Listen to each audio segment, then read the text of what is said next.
Hello to Dr. Monkey and hello everyone else. How are we all doing? Hello. Right then. Hello Zachary. Hello Paul. Hello everyone. How are we all doing? Right, and tonight we have Exploring the Meme. Top 5 and bottom 5 invention systems of war that start in British sheds. Now, I'm going to say this to start off with. This has been quite a fun one to do. This is going to be far more land and air centric than you think about it, because when we're using the definition of a shed, I presumed we needed a structure which was, broadly speaking, a shore. Quite a lot of wacky naval inventions have happened in various shacks and various spaces aboard various ships. And in fact, honestly, for the Royal Navy, there should be a standard operating meme of, well, a chief and a lieutenant had a bright idea and hung around in the engineering workshop spaces for a couple of weeks in their spare time, with a couple of artificers assisting them, and this happened. And what's a really interesting thing is, those inventions tend to come along with interesting price tags from the Royal Navy, and those who are involved on how they pay them, but they're not in a shed. So this is going to be inordinately dominated by Army and Air Force inventions, because quite a lot of stuff for them does happen in sheds. Now, there's also a small problem with that in identifying that as well, because... Okay, so some people, they might be working on it officially in their, down one research route, officially in their work time with labs, and then they might be working on a different one in their home shed.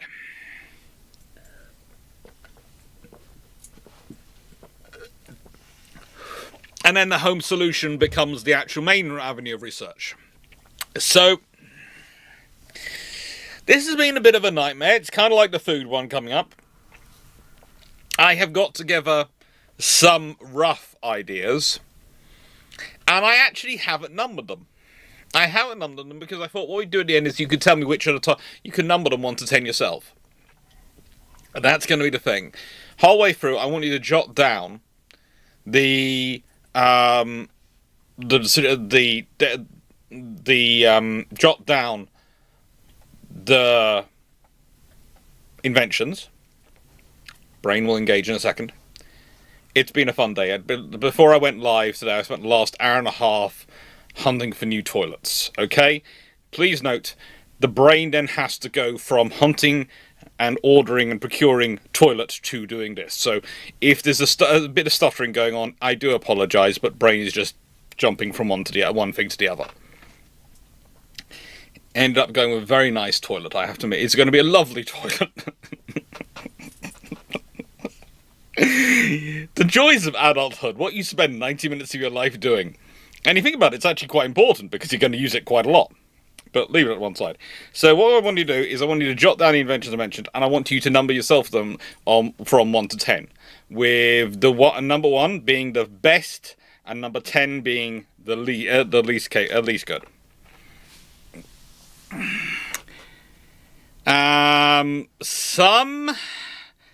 Some are really interesting in terms of independent government inventions. And this was limited to British ones as well. And that was interesting because there's one in here which is, there's a debate if it's Australian or British. I will admit that. But it's definitely a fusion, as the guy who worked on and developed it for the Australians was first generation immigrant from Britain, and he worked on it actually in France with the British. So it's World War One, and it's a case of, is this British, is this Australian, is this French? Because it's invented in France, who knows? It's I put it in on the list because it's just a curious one. There's a lot of interesting things going on in this period. I have stuck it to the period of World War One to World War Two, that sort of era.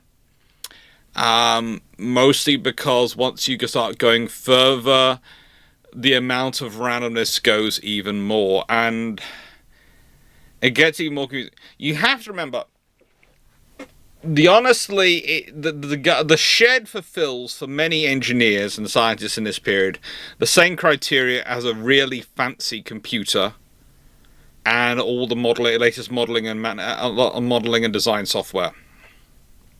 It's kind of like what I'd like to have set up as my second machine. Eventually, once I do get everything set up and I get a CAD system a CAD machine set up with a 3D printer, so I can do some designs of what I'm theorizing, what I'm demonstrating, what I want to show people.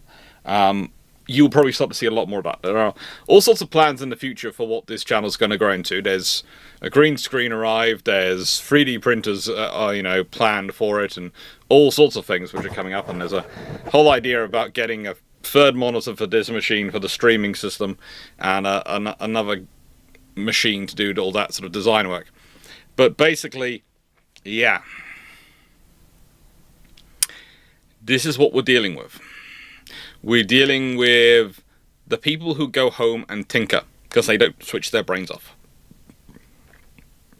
And there's some really interesting stuff. There's also a really obvious one, so I'm sort of getting that out of the way to begin with, because obvious one, the jet engine. The jet engine, let's be honest. Do I need to even explain this one? Frank Whittle spends a lot of time working on it. It's not just Whittle. There's also a very interesting Spanish engineer. If I remember correctly, the story of him, and I'm going to look up his name so I get it right. I'm going to look up his name. But he actually develops it and gets permission to develop it under the Republic. And then when the Franquist forces are coming on, he defends his base against their attack. He's a naval air engineer, I think, a naval officer, if I remember correctly. And he defends his seaplane base against them. Unfortunately, not successfully against the Franco forces. When he gets captured, they execute him. So his wife, instead of giving them the plans, which she might have done, she might have happily handed them the plans and designs to for the Spanish to build to them. If they hadn't executed her husband, instead gives it to the British. It was this is why I looked it up. Virgilio Lara Luis. And it was supposed to be made by the Hispana Suiza factory in Madrid, but he was executed, as I said, during the Spanish Civil War. And basically, his wife gives the plans to the British embassy when she's released from prison, and she's managed to keep them hidden from them all this time. And it's before World War II, and the British get the signs and go, "Ooh, look at these." There is the fact that the Germans also were developing jet engines, similar to the idea of Whittle, really. Honestly, to be fair, and I will say this, both the Germans and Whittle are starting with the paper by Alan Arnold Griffin, who was a really interesting theorist in terms of engineering, and had done the aerodynamic theory of turbine design, which he'd done in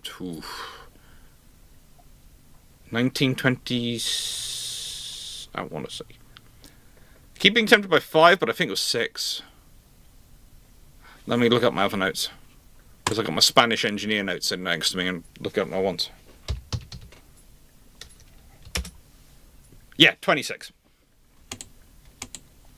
This is why you have loads of files sitting in a document folder. I don't even know where half my notes come from. I've forgotten when I made them. This is probably one of the problems with my channel when it sometimes comes to chatting about things, because I'm not even sure where half my notes come from. I've had them for so long. But yeah, the whole stuff is a huge amount of work on the jet engine, and it's a product of World War I, World War II, and the period of trying to get faster. You know, the jet engine comes in today, it's synonymous with the civilian aviation market, but when it comes in, it is the premier engine which is going to make realistically, the fighter efficient. high speed, but also able to cruise efficiently.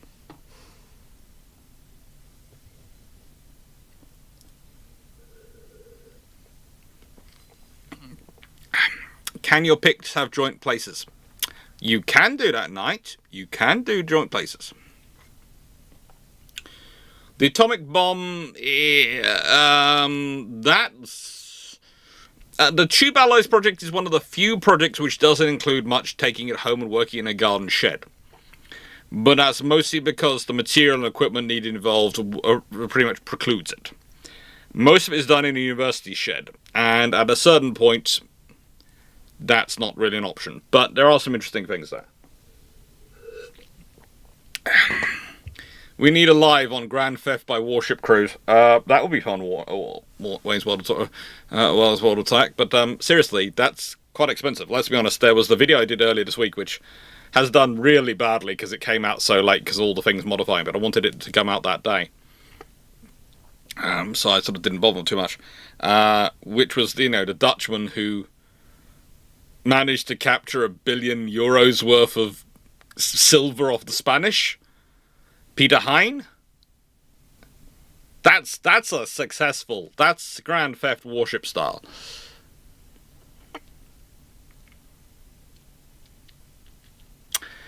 The British shed is quite a scary meme, but I would quite literally like to say most of the stuff done in shed work,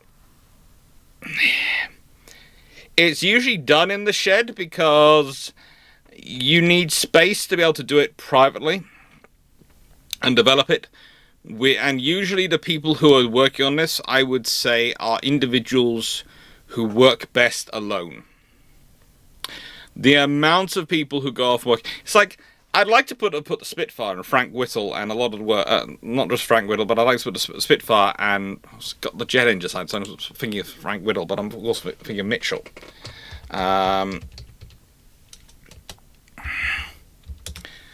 Because I would like to put, the Spitfire development, R.J. Mitchell, in here because of the work he does in his own shed on elliptical wing design. But realistically, his work, the debate is whether it's his work or whether it's Beverly Shenstone's work, who developed a lot of that in Canada and did a lot of work in Canada. And this was British. And that's what I mean is, so when we're talking about the wing for the Spitfire and the Spitfire's development, we sort of go, well, do you go with Beverly Shenstone, who's doing his work in Canada, in which case it's Canadian invention, or do you do, in fact, the specific modifications and shaping which Mitchell applies, which are done in the UK? So that's why the Spitfire isn't in this project. Because, and actually that's a good one to bring into it, this one is because I decided, well, no, Mitchell's modifying an existing invention. He's not inventing something. So I hope that makes sense of a lot of what I'm going to be discussing in this, but the criteria I'm using is it mostly has to be done in British sheds and it has to actually be an invention. Not a modification, adaptation, or reapplication. However, there is still going to be something in here which is reinvented approximately twice in British sheds. Because it's invented, then forgotten about, then reinvented. I kid you not. So I put it in for 2 entries, because it's really rather useful, and because it's slightly different. Because how one's developing it and the other one's developing it are very different ideas.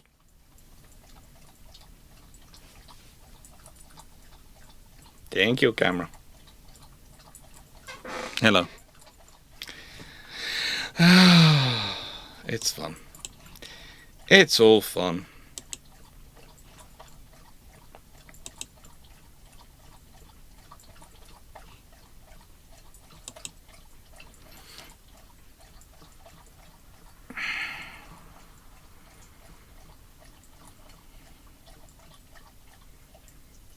Yeah, I am, look, also, It's for other Canadian stuff. It could count, but as I said, I've discounted it for this one. But we can, if we included this again to include stuff across the entirety of the British Empire and Dominions, I would just leave it to all of you to pick a top 10. I really wouldn't be trying to do it myself because there's just so many to pick from. You were thirsty, were you, Big Fluff? You needed a drink. Good boy. You get pats for going and getting yourself a drink. That's what you demand now. So you go get yourself a drink, and as a reward for doing the sensible thing and actually having a drink, you demand pats. Other news, poodles are spoilt. They really are. Depth charges, you're getting on the right there. Let's go on. So first off, we're starting is the motor rail. Again, you know, coming in. This one I included because basically it's last mile logistics, and the British spent a lot of time working on this. And the simplex system, the little petrol engine trains, they are really cool. And they are really something which is... There are lots of official teams working on this with various forms of steam and diesel powered engines. And there's someone who keeps tinkering around, and there's a whole debate about specifically who it is as part of this team who keeps tinkering around, which means it suggests to me that there was quite a few of the team were tinkering around in their sheds with petrol engines. And we're going, well, surely we can get a petrol engine, because we can get a petrol engine which is nice and small. And that's what I did. The simplex trains. Can I get my notes, or do I have to pat you? I need to get my notes up. I'm an academic. Without notes, I can't teach. Well, I can teach, but not this area.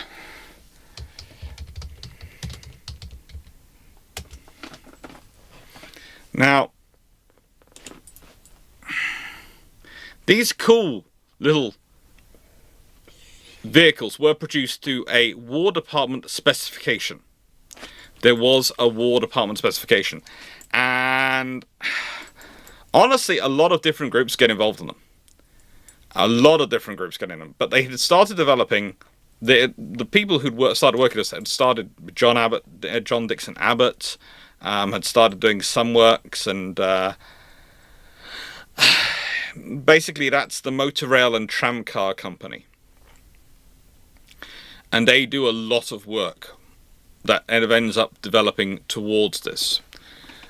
But I would like to point out that when you're dealing with John Dixon Abbott, you also have to think about his father, John Abbott, and his brother, Tom Dixon Abbott. And all three of these men like to go home and tinker in their home time, are known for doing it, and then come back to work with an idea and then develop it more. All three of them do this. And the fact is, they rent space at something called the Phoenix Foundry, where there's a gentleman called John Every, who also likes to help them and occasionally goes home and has bright ideas. And it's there they start to develop the gearbox and the various systems which are used to actually power it. So, yeah. Motor rail. This is one of those scenarios where it was in development from probably about 1905, if the first discussions we find it in books where they're talking about they were working on things. It's 1905. 1909 they start being specialized. 1911 they start forming the company.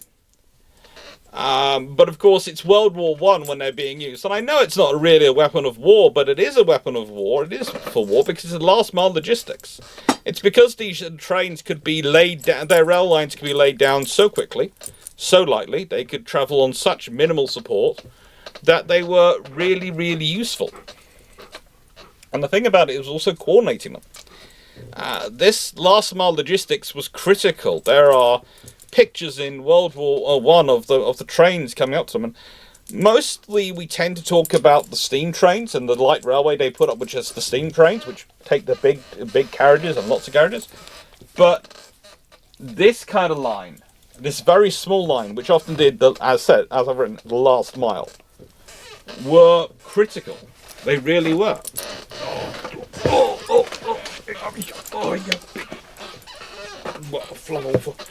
Okay. And yeah, so the motor rail system I put in here as its last mile logistics. But again, it's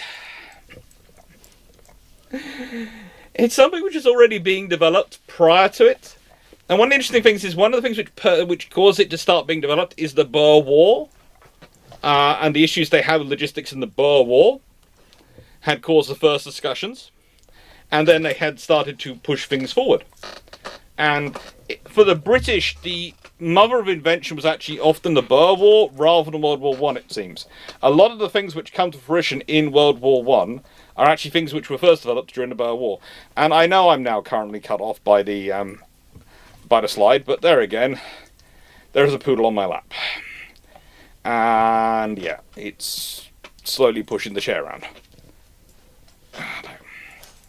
You've taken over the screen, have you? Oh, hello. Hello. Oh, God.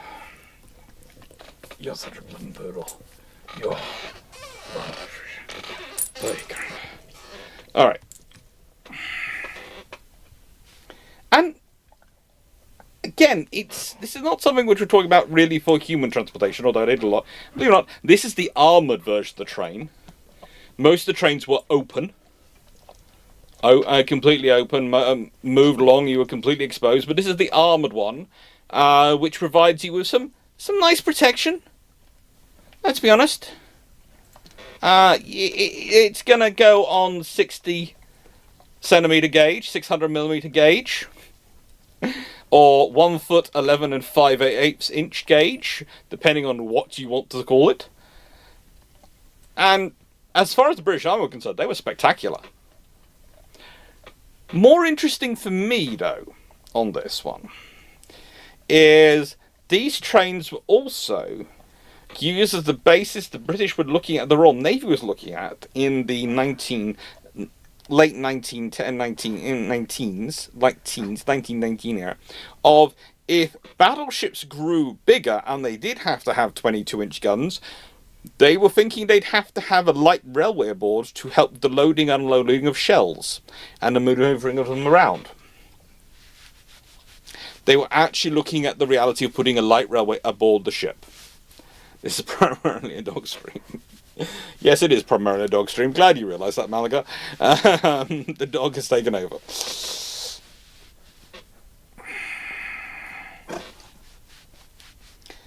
I would say... I don't think the time for this kind of railway is over. Now, why do I say that? Why do I think it could come back and be in use again? Because I think small railways do have an advantage when it comes to logistics.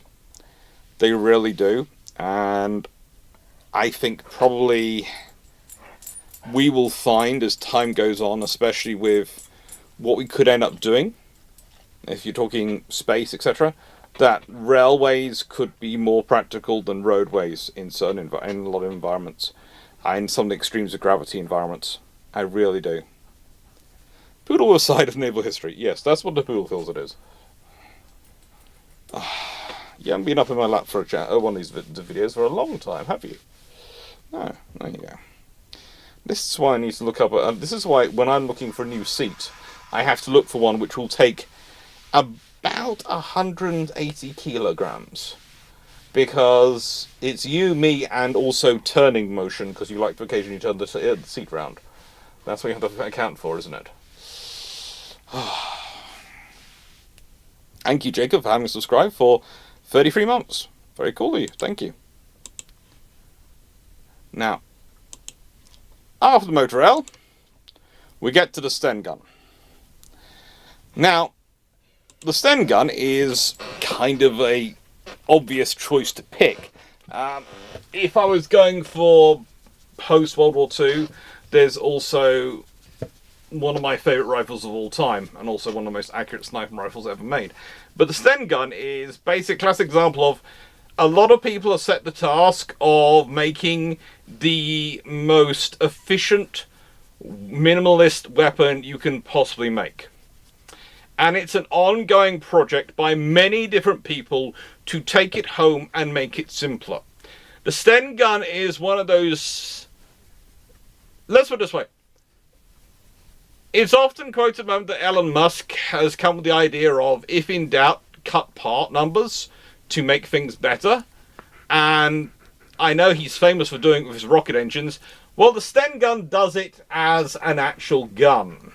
The Sten gun is possibly one of the weapon systems which requires the least production work and the least actual development of, at least actual parts of any gun developed.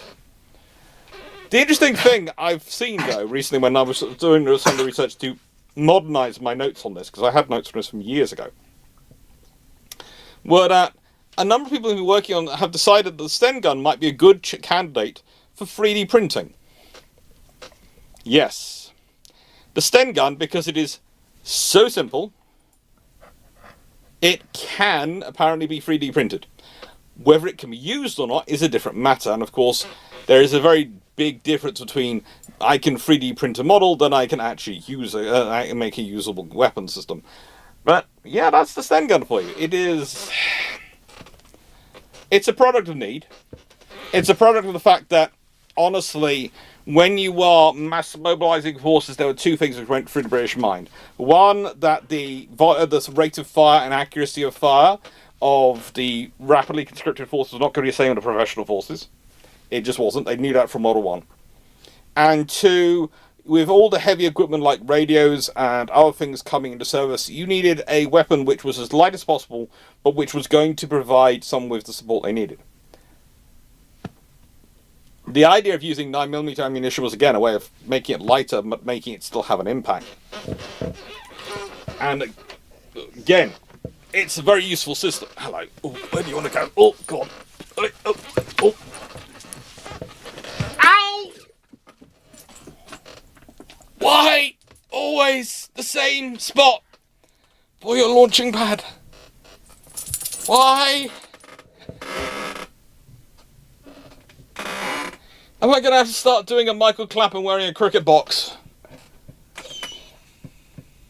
You look happy and delighted. I am in pain. Okay.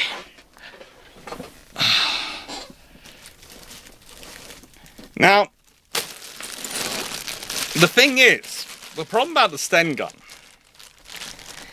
is it's also, I would argue, kind of like fast fashion when it comes to guns. One of the things with how being the bare bones construction it was, especially by the time it gets to the Mark II. The Mark I's fun. The Mark I Star is interesting. The Mark II is really bare bones. Is it's kind of like the really, really cheap self-assembly furniture. I'm not talking IKEA for the Calixes. I'm talking the really, really cheap self-assembly furniture. And, you know, fast fashion. It's built fast, it's easy to use, but it wears out quickly. And it's cheaper to get a new one than it is to maintain it. This is one of the reasons why, and I've seen already in the chat, people talk about the 1960s. Yeah, they're worn out by the 1960s. They need to be replaced. But that was because it was basically a gun which you needed to keep building. You should need to keep building to actually keep it viable. And the thing is also, by building as bare bones, you can't really start upping the power of the ammunition. You can't start giving it, more power, making it more powerful. It is too simple a weapon for that. But it's still really useful.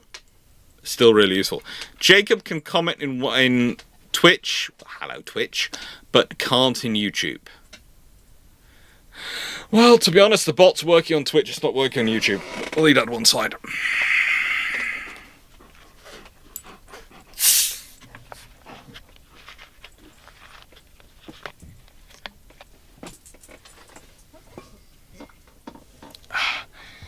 The fact that most people aren't going, no, the poodle needs to learn better manners. No, you might need to start wearing a cricket box, Alex/Dr. Clarke, depending on who is writing it. You all support the poodle more than me.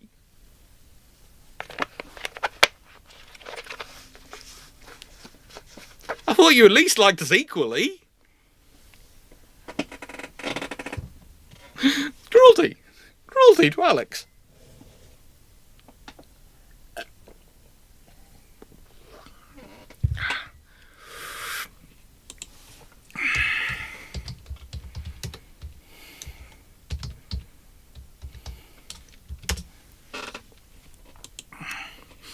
Now, yeah. The Sterling was, of course, the actual replacement for the... I've seen people talk about the Sterling replacing the Sten, and the Sterling was the replacement for the Sten. It was actually produced to various staff requirements, and it was produced by George William Pratchett, if I remember correctly. And the only reason I remember George is because I've got noted down as the next in my actual notes on the Sten gun next to me. I've got no successor Sterling gun produced by Sterling Armaments Company, Dagenham, two army general staff requirements. Designer George William Pratchett. That's literally what I have there on my notes. Ay, caramba.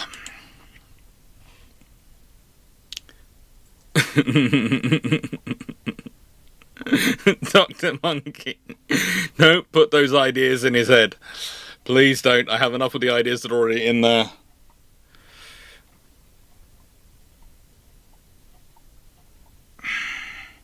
Now, I would say also the thing about the Sten gun that is a really interesting idea as an invention, as a system, is to make everything as simple and as straightforward as it possibly can be. The Sten gun really is easy to replicate, and if you think about some of the stuff we talk about today, especially with the current, approach to drones, well, the question I have, and this is for modern warfare, is it sensible to have a design like the Sten gun kept going and a simple sort of factory able to produce it so that you can mass produce weapons in time when you need them, so you can actually provide a viable weapon for people? Because the thing is, the Sten was not a great weapon, but it was a viable weapon.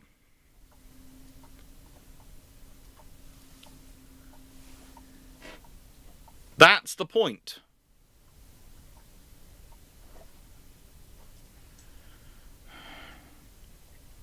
It's not a great weapon, it's a viable weapon. Age Verdun, is the Stokes mortar in this?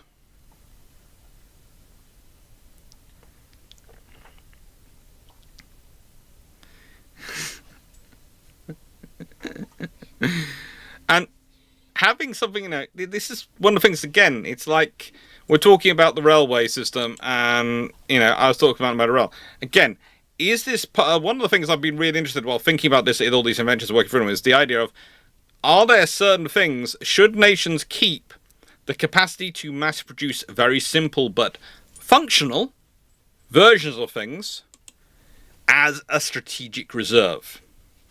As a ability of, oh great, so we find ourselves facing a major war. Well, we really like this fancy rifle we make, but it requires all this complicated manufacturing, all this advanced stuff to make a really great rifle. However, we have this one, which is usable, emphasis on the usable, practical, and incredibly easy to manufacture. It's not as good as the gun we'd really like, but it'll do.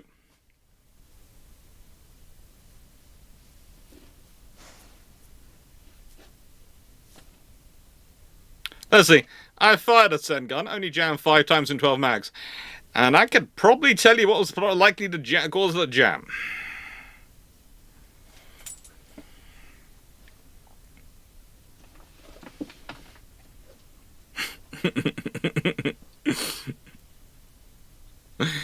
The Sten is another gun in a knife fight solution. Yeah.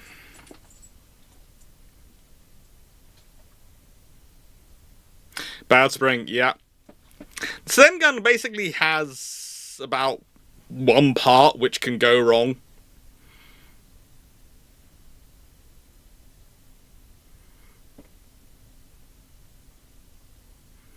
Five times in 12 rounds is pretty good statistics. It is pretty good statistics for that era manufacture. And yeah. But it does depend on the quality of the spring. It really does.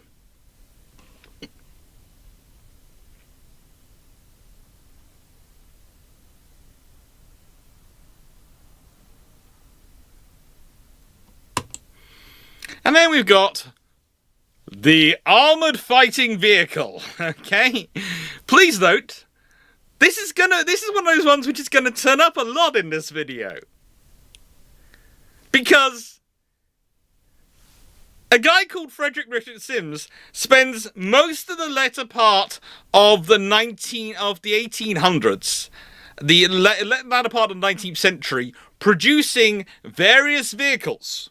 This is the motor war car. This is the motor scout, which he's designing to try and make things work better for the British Army. Because in the modern world, you're going to need something to protect you from artillery, to protect you from machine gun fire, which was coming in, and also to provide you firepower. So this is a motorized scout. It's a quad bike, pretty much, with a machine gun on it.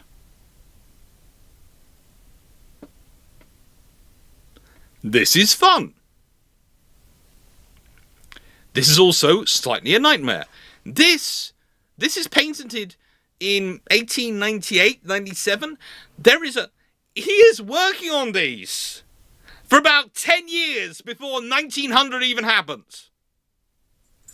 There is actually an honest-to-God scenario in history where the British Army places an order for more than one frigating prototype of this.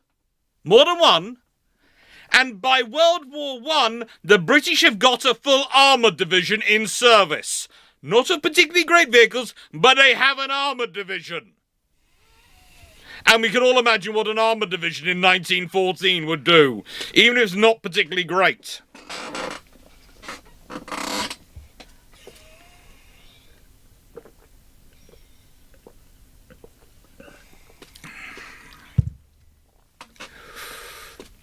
Now the thing is, they look at the vehicles and they go, quite directly at the time, they go, they're not great, you know, they're not doing what we want them to do right now. They're not perfect. So we're not going to do any investment at all.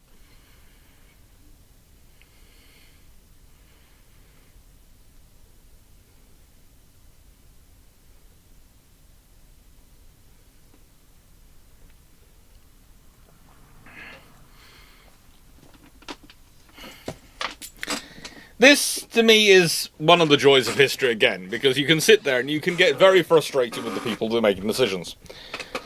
He actually almost went to the Admiralty. He decided he concentrated on the army because he felt the army needed it because of the Boer War and the various reforms going through and the things they were developing at the time and the issues they were dealing with. So he concentrated on the army. But if he'd gone to the Admiralty, he might have actually got some support, because the Admiralty were actually interested and did actually look at, when I say the Admiralty, there were officers in the 3rd Sea Lord's office in 1900 who were looking at the Motor Scout and wondering if they could put it aboard ship. If they could have a version which they could take aboard ship for when they deploy naval brigades and naval formations off ships, because they thought it could be useful.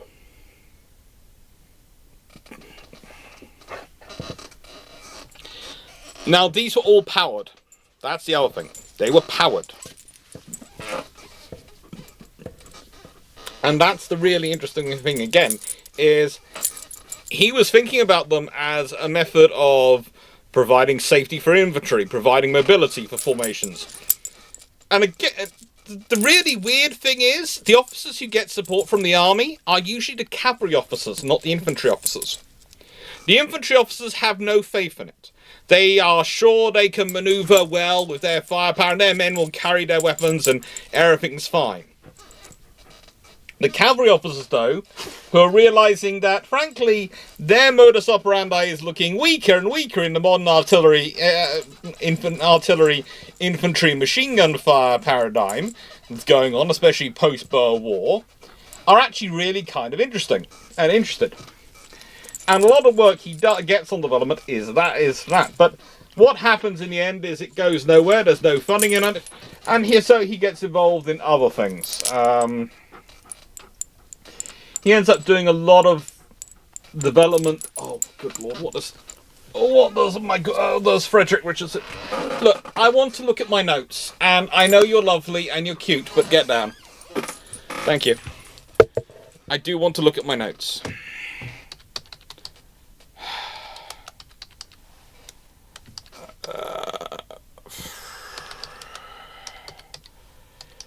I think it's Sims. What was he getting involved in? Magnetos. Yes, he gets involved in development work with Bosch over magnetos, and he does a lot of work with Bosch.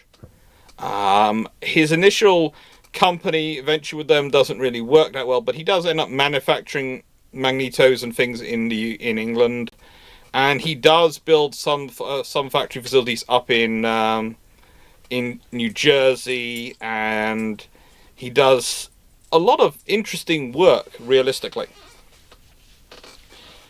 What I would say most about Sims and his developments is he's looking at...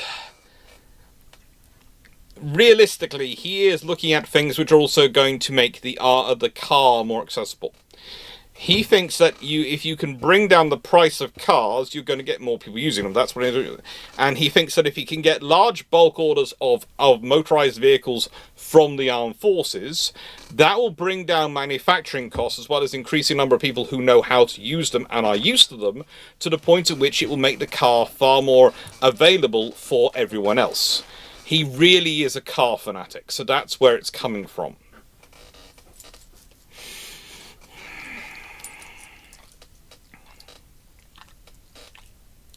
The poodle is trying to be a spotlight hog, yes. The poodle is. The poodle believes he should always be the spotlight hog.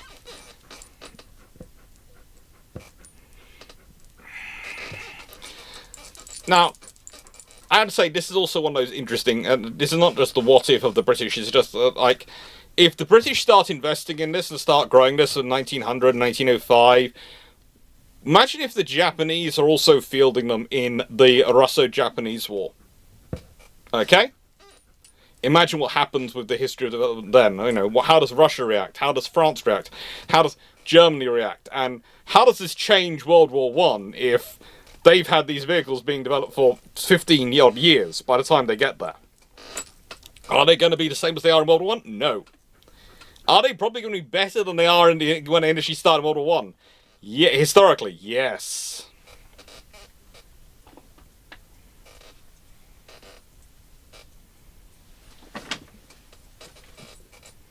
Now, the thing is, because nothing happens on this front, and there is no work done at all, this gets developed in World War I.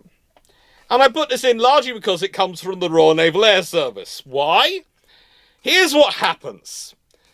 So, the Royal Naval Air Service gets deployed to Dunkirk and are supporting basically the coastal front of the west, coastal region of the Western Front, and with the Navy brigades and the other formations in there. And their pilots get shot down occasionally. And they know the pilot's there, and they can see them. And, well, you see, being officers of a certain standing, they've brought their own Rolls-Royce and Bentley cars over with them so they can go for a drive when they have the time off. And so what do a few of them do? Well, they grab a machine gun, mount it in the car, and go driving off to pick up their mate. And the first trips are quite fine, but then they think, hang on, we can make this better, so they add on some armour, some more machine guns. And then they go driving off. And by a certain point, there are a lot of Germans who are terrorised both by Royal Navy flying as well as Royal Navy driving. They're less bothered about the machine guns. They don't seem to be hitting them much with those, but the driving is getting very scary. And by the time it gets around to December 1914, they've got so used to it, they've actually put through a development instruction and order for an armoured car. So the armoured car gets built again. This time, Rolls-Royce and Bentley get involved, because they're the car manufacturers the Royal Navy pilots know, because they're the ones their cars are from. And they go, we want something with armour to take fire, we want a machine gun, and we want space for picking up a couple of crew, as well as you need the driver and the commander, the gunner inside as well. Yes, I kid you not, this is a weapon system developed by men who were going, Jeeves, yes, get the car. Jones has been shot down again and I can't have him late for dinner. You know Mabel will never let me hear the end of it. Have to go get him back. Can't fly home himself. Grab a machine gun, Jeeves, while you're there. Let us go. That is literally the story behind these cars. It is quite literally some very rich British naval pilots getting pissed off their colleagues are going to miss their dinner, so going to collect them.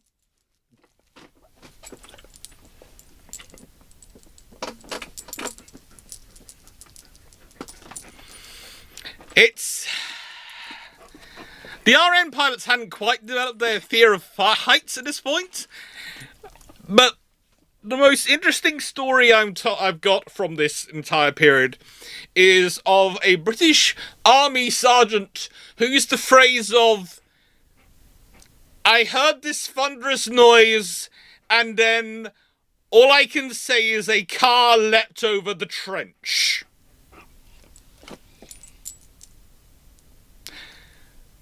I thought we were under attack by hell. It turned out it was just the Royal Naval Air Service. And I am paraphrasing that for this channel. You can't keep demanding biscuits. Just because they're putting PT in the chat and you can see that, doesn't mean you deserve them the whole time. It's not good for you, you're supposed to be on a diet.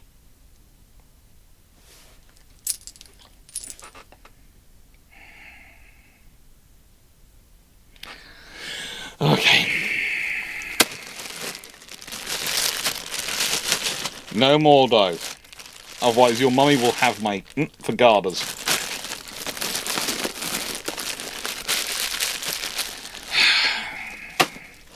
Personally though, I love these vehicles. I love the story about them. I love going and seeing them. Whenever I find out one's on display somewhere, if there's a local museum which has one of these on display, I want to go see them. It is an absolutely great idea, but it is truly... And also, one of the things is, completely by quirk, if you think about the really expensive cars today, they wouldn't be the ones you'd want to turn into armoured cars. Their suspensions wouldn't be able to take it. But the Rolls-Royce and Bentleys of that period, which are, as described by, I think it was the guy who made Ferrari, he called them he called the Bentley the world's fastest lorry. This was literally what they were. How does come? They were the nicest way, Joe Frederick, because they're Rolls-Royce and Bentley of that period. They're designed to take the roads of England in that period. Trenches are nothing compared to the potholes they could find in that period. Yes, they were like today's Toyota pickup truck.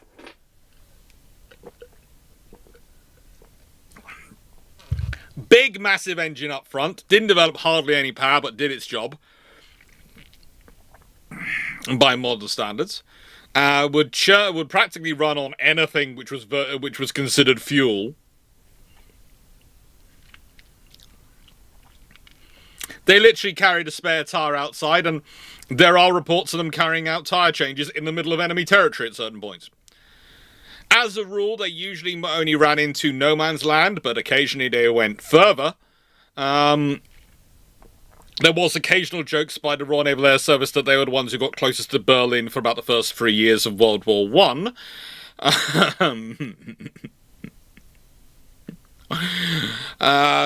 It was... At many points, the Royal Naval Service Armoured Car Corps, as it developed into, and yes, they... But actually, Armoured Car Division, wasn't it? Or was it Corps? I thought it was it started out as Corps, then it gets to an Armoured Car Division. And, yeah, they are a bunch which you have to know to believe. They are about as insane as you can get. Eventually, they are transferred to the army. Eventually, the army gets them. But The army doesn't get all of them, and in fact, some of them end up getting sent to Russia to support operations out there. They have bases all over the place, and yeah, they were only withdrawn from Russia after the Bolshevik Revolution. They're nuts. They are absolutely nuts. They have New Zealanders. They have all sorts of interesting personnel. They have lots of Royal Navy Volunteer Reserve members in terms of it, but you know, they have other. They have armoured cars on their cap badges, and they're just... They are really an organisation which I should probably do a whole video about directly, because they do deserve it, because they get up to some nut stuff. They really just get up to some nut stuff. But what I would say is that a lot of World War II and later World War I breakthrough tactics are based on what armoured cars were doing.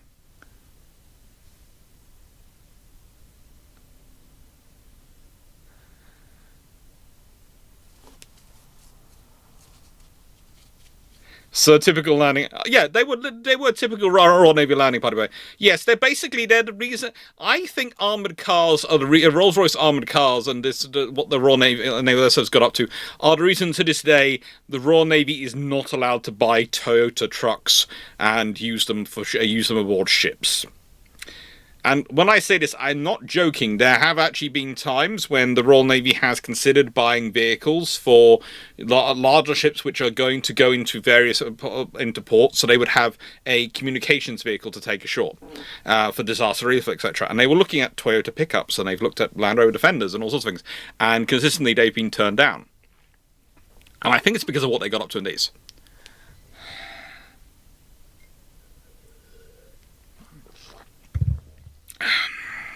Because there is an honest case that at certain points they are giving the army a run for their money. And the armoured cavalry are sitting there going, but we wanted this! We wanted it years ago! And you didn't give it to us, and now look at the Royal Navy! Look what they've done! There was also the interesting... Look, I would like to point out there are several points in World War I where the army has legitimate beef with the Royal Navy because of their speed of procurement. The army's level speed of procurement is incredibly slow because it has so many layers of bureaucracy to go through. The Royal Navy's speed of procurement is it gets to the 3rd Sea Lord's office, it will get ordered and procured. And then the 3rd Sea Lord will bash it out with the rest of the Sea Lords. But if the 3rd Sea Lord agrees with it, it's ordered. You know, one of the reasons why these are procured so quickly is because the moment the 3rd Sea Lord hears about them, they goes, yeah, they're doing well. Imagine what a proper one could do. Does he organise a committee? No. Does he organise a study? No. He literally goes to Rolls-Royce and Bentley and another couple of car manufacturers and goes, this is what they're doing with your vehicles out there. And they're making them in field conditions. Can you make something better that can do the same job? He doesn't want to have a debate. He doesn't want to have a competition. He literally goes to them and tells them, you've got to compete with what the people in the field are able to make of your vehicle. And they do it.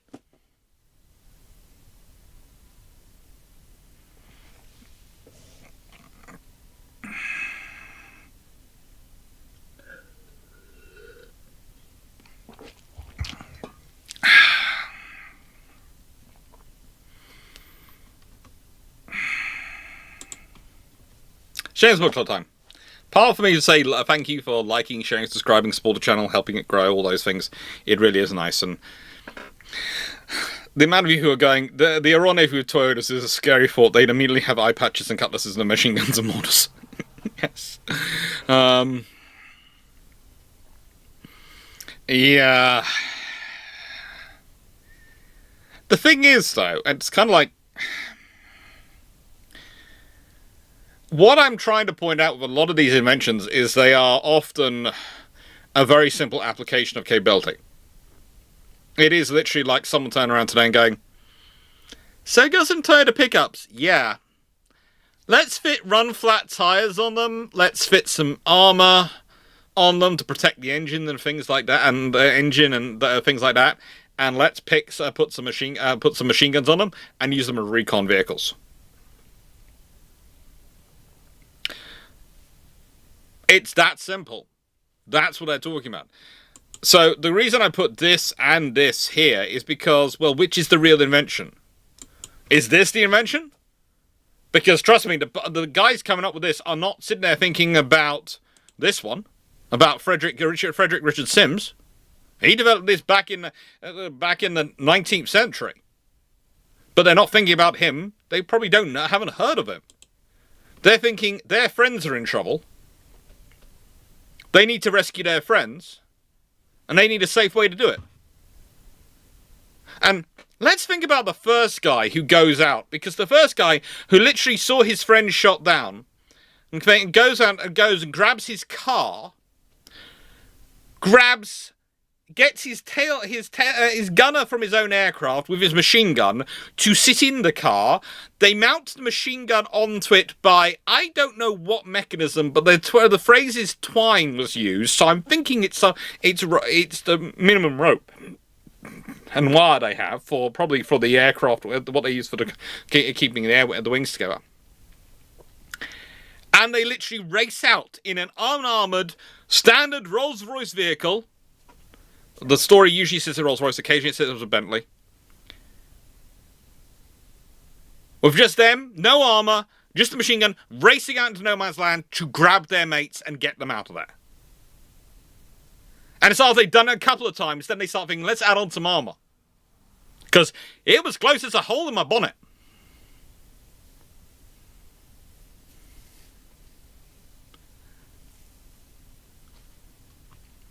But yeah. That's the sort of thing we're going for today. I'm hoping you're enjoying this. I'm hoping Runon's enjoying this. And I'm hoping you're noting down all the options and working out the number one to 10. And again, it's going to be a comment down below.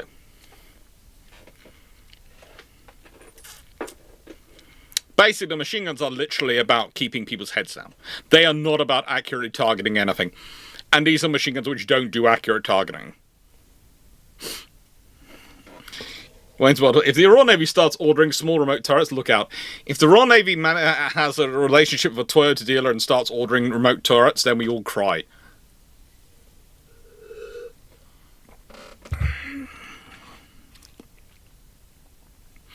That's the only option. We cry. Because what's coming next is not going to be pretty for the rest of the world.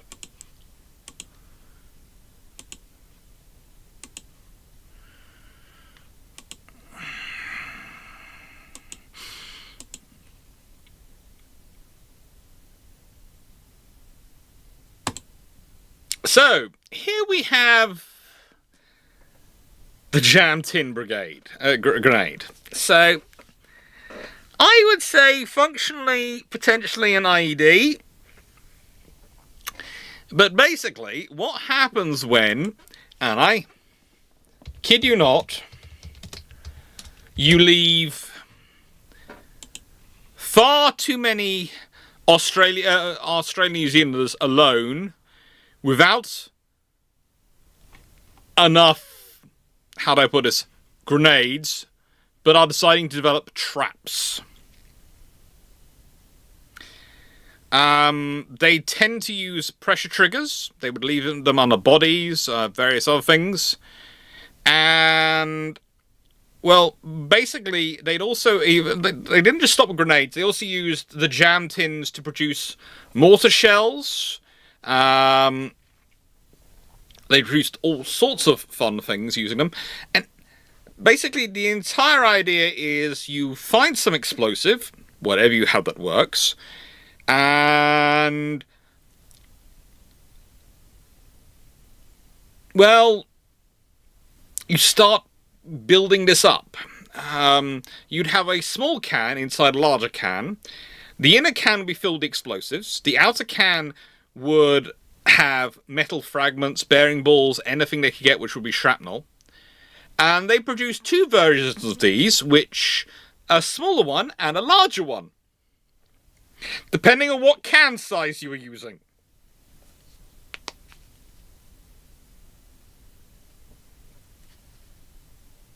Now, some of them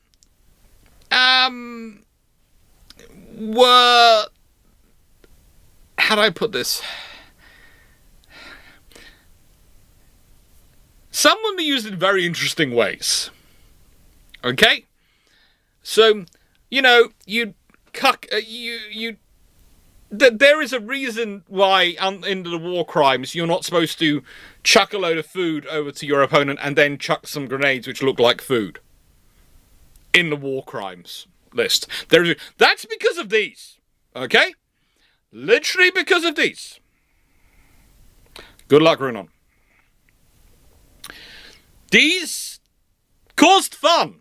Please note this Nestle's milk can is being used. Yeah.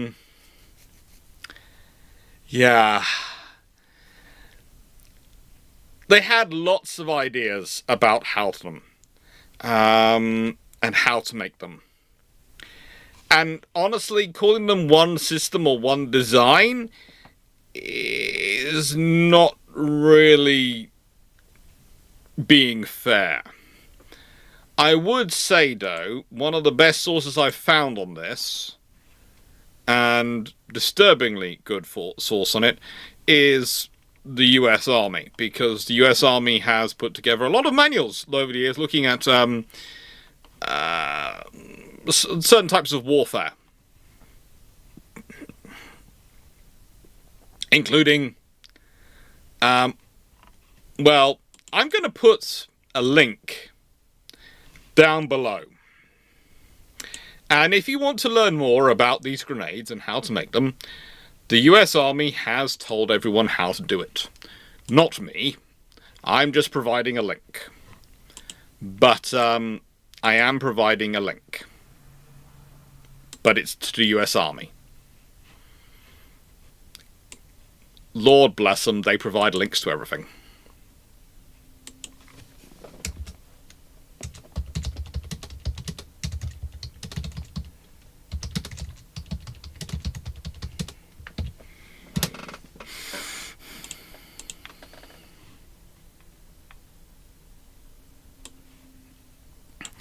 This is from Australia, but Canadians also really likes them.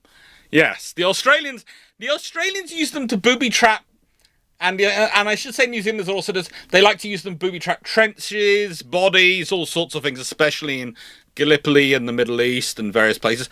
But yeah, the Canadians really turned them into an art form. A really reliable art form. You don't have a reliable source. There are lots of reliable sources on these, but I would say most of the good books on this, yeah.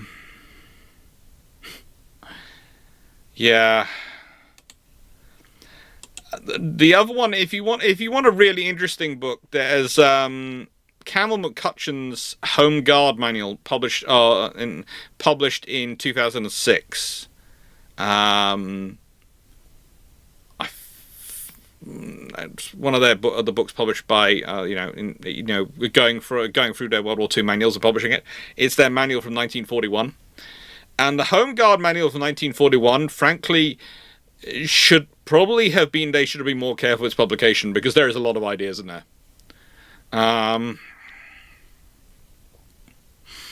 There are a lot of things in there. The one interesting thing I would like to point out about this, and I would like to point this out, is the fact that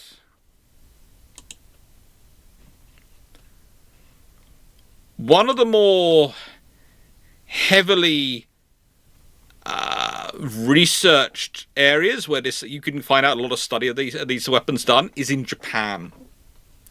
There are a lot of well-written academic works studying these kinds of weapon systems, and from British improvised weapons and British and Allied improvised weapons from World War One in Japanese sources.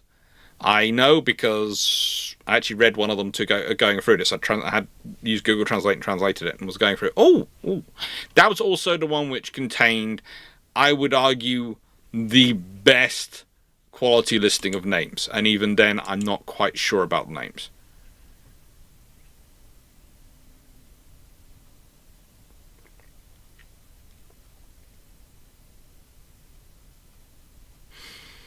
Yeah. Then we have the Stokes mortar. Okay? This is one of those weapon systems which you're honestly not sure how it comes to be, because everything seems to be against it. And I mean, everything seems to be against it. So Wilfred Stokes designs it.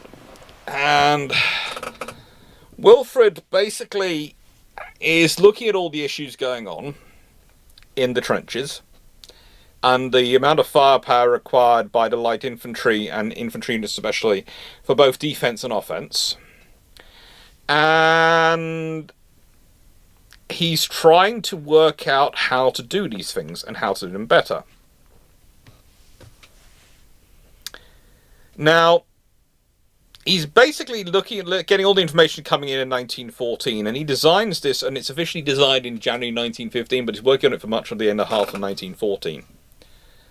And the British Army was having trouble at this point. They were having a lot of trouble because they didn't have anything which was matching the Minenwerfer mortar. Now, the Minenwerfer is the Imperial German Army's really cool mortar system, but it's not really what you call man portable. And this is one of the things which was sort of not quite understood by the British when you started looking at it. There are some Minenwerfers which are man portable, but a lot of them were not. A lot of them were very much not. They had to be broken down quite heavily, and some were really, really big. And the point was they would launch pretty useful weaponry for supporting infantry, but they were not exactly the most mobile units. The British thought they were more mobile than they actually were, though. The thing is, the Germans knew how valuable they were, and had dedicated significant resources to moving them. So that's differential. You know, if you know something's valuable, if it's very valuable to you, you will dedicate the resources to maneuvering it. And so your opponent can get the idea, well, because if your opponent doesn't view it as valuable a system, they will then think it must be more maneuverable than it actually is, because consequently they'll think, you know, they won't think you will allocate as much force to maneuvering it as you actually are. Now, what happens initially is Stokes basically goes, I've got this. It's great. And he goes up to the British Army with it, and they go, no, we don't want this. Why? Because it won't use our existing ammunition stocks. Which is a sound logistical reason. Let's be honest, it is a sound logistical reason to go, no, we don't want a new weapon that uses different ammunition than we already have, because it's just going to complicate things. However,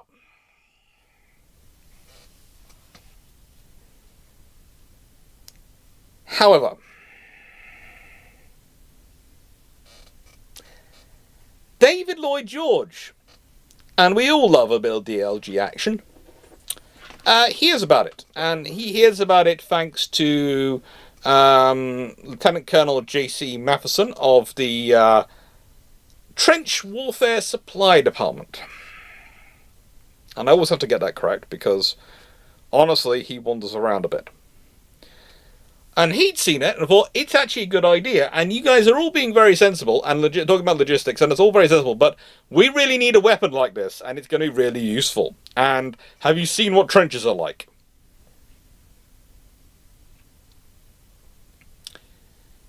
And so there's a huge debate about it.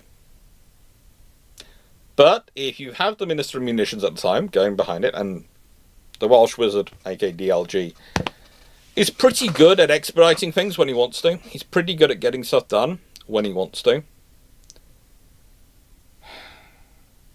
Pushes it through. And so they start to arrive in end of 1915. But first off, they go to the training academies. So in 1915, 200 odd mortars go to the training academies for the trainees going through, and only 100 go to the front. Probably thinking, well, hang on, how's that sensible? It's not, but it is. Because they're preparing for what is coming next. They start subcontracting parts and manufacture to various other companies. And by March 1916, they're enough that they start putting them under control, so they're going to be directly controlled by the infantry brigades. So instead of the infantry brigades having to call someone else to fire support, light mortars are part of them. And this is going to, slowly they're going to drop down. So eventually they're going to have enough light mortars that they're going to be controlled not by the brigade at the brigade level, but by the battalion level. And eventually they consider even going even lower. And by the end of World War I, I think, it's 1918, 1919 is a bit iffy because of how far it goes into the Winter War, and the fact is that the British do sort of consider at the time World War I to continue with the intervention in Russia. They consider that some parts of British official records continued and carried on of the intervention. So there are 11,000 plus of these mortars manufactured. And they actually stay in the service well into the World War II, when they are superseded by a mortar system, but by a 3-inch mortar. I forget which one it is in the British Army, but they stay actually with the New Zealanders until after World War II. They are incredibly useful. For this, Stokes gets a knighthood. He also gets a lot of money from the Ministry of Munitions, which is worthwhile. But the fact is, the really critical part about them, and the stuff that really helped them, was that they had a range of 800 yards, which was useful, and they could fire 25 rounds a minute. That was incredibly useful. So for most of the ranges you needed to do in most of World War I, these mortars were frankly spectacular. By modern standards, you'd look at them and go, oh, it can only hit 800 yards away. That's not that helpful. But at 25 rounds a minute, that's helpful in anyone's language. That's helpful in anyone's language. The fact is, a lot of people were still using them for a long time.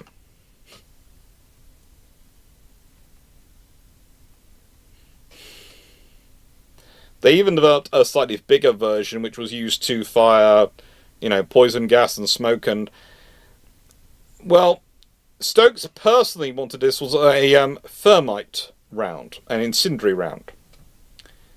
And these were manufactured for use by the Special Brigade of the Royal Engineers.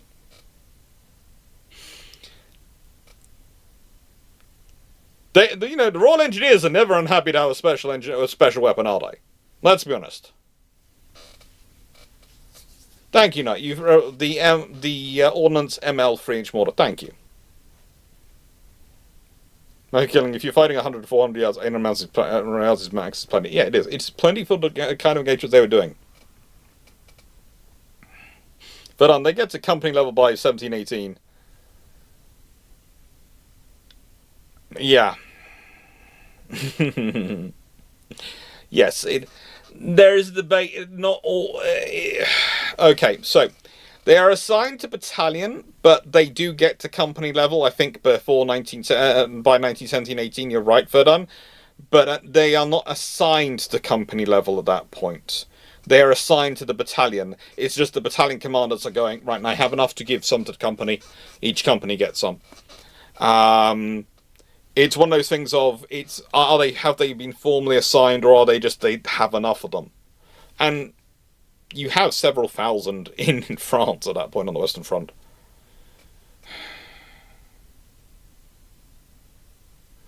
But for HS Fun, firmware around sound fun, as in something the Canadians would want to use fun. There is a reason I think the 4-inch version of the mortar, which could take the thermite round, is kept very strongly under control of the Royal Engineers Special Brigade. And they are bad enough.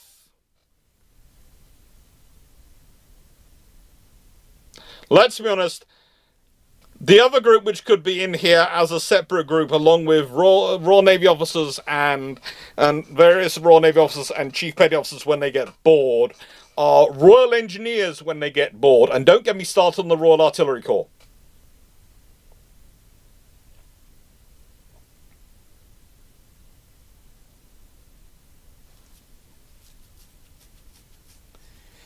Durham Light Infantry are also cool, Leslie, but they don't usually invent actual systems, as in components or actual machinery. No, the Durham Light Infantry tend to invent tactics, and are in a one-regiment race with the Canadians over who could be the most creative about how they take people out. And I would like to put the Gurkhas in it, but the Gurkhas tend to not have to put much thinking into it. The Gurkhas tend to just go with the policy of, I'm Gurkha, I'm here, I have big knife, you don't, goodbye. And you're going, but I have a machine gun. That's not good enough against me. That's the Gurkha methodology. The Durham Light Infantry and the Canadian methodology is, how inventing a way can we get you to kill yourself?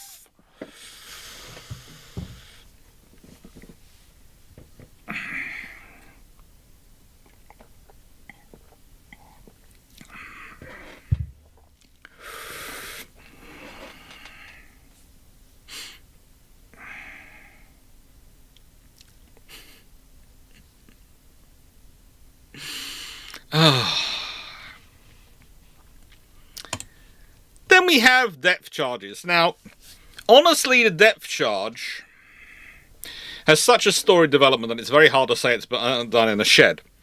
There's a lot of various places involved, but actually, the team at Thomas Firth and Sons in Sheffield, who developed the hydrostatic pistol, do a lot of work in sheds and at their home and in their offices. So I decided to include that. Because it's when you go, so, how have you been testing this? Well, I set up a tank in my shed. What? I set up a tank in my shed and I've had it dropping down to see if it would go off. How deep is your tank?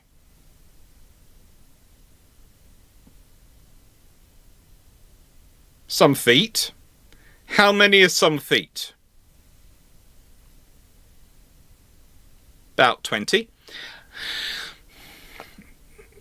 There are some very interesting discussions about what qualifies as a shed and how some of these people get involved and how some of these people turn their local pool into a shed. But we'll leave that to one side. Or what would be a pool normally, or their pool house into a development.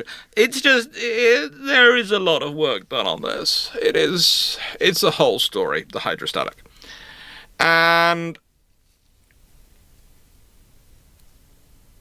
okay, at one point, one of them said that it's literally working out at what point it's going boom and working by literally running down, and has got it set up. Had the bright idea of setting up a glass tube. We're not sure if they did this at home or it's various things, and it's where it blows up the glass. Yeah. They have basically a glass side of the thing coming down where it blows out the glass. It's a lot of work to get this working. I'd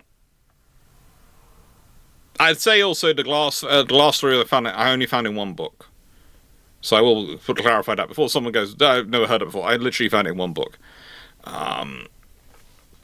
It was in... Let's look up my...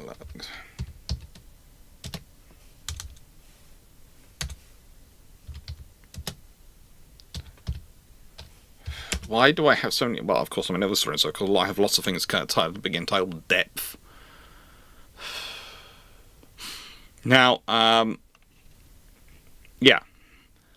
So, at one point, they have tanks being built, not just by people at the Thomas Firth and Sons, but also by various naval officers and engineers and designers at the at HMS Vernon, which was the Royal Navy's torpedo mine school. And this is the point, it goes backwards and forwards. And there's a lot of people doing development. The hydrostatic pistol is the key development here, because that allows them to set it up as a depth system to go off when it reaches a certain depth, and it's working out how to make it work to that depth.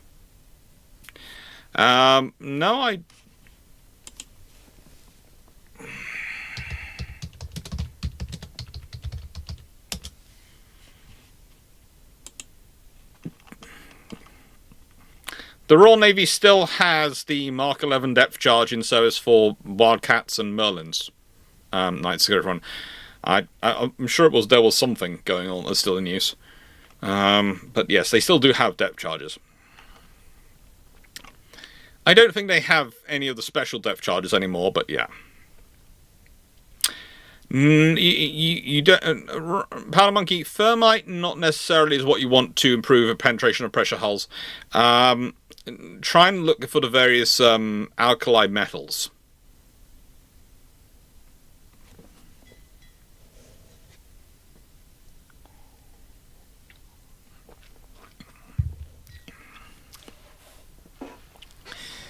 Please, no one give the NHS doctor any more ideas on how to inflict maximum damage.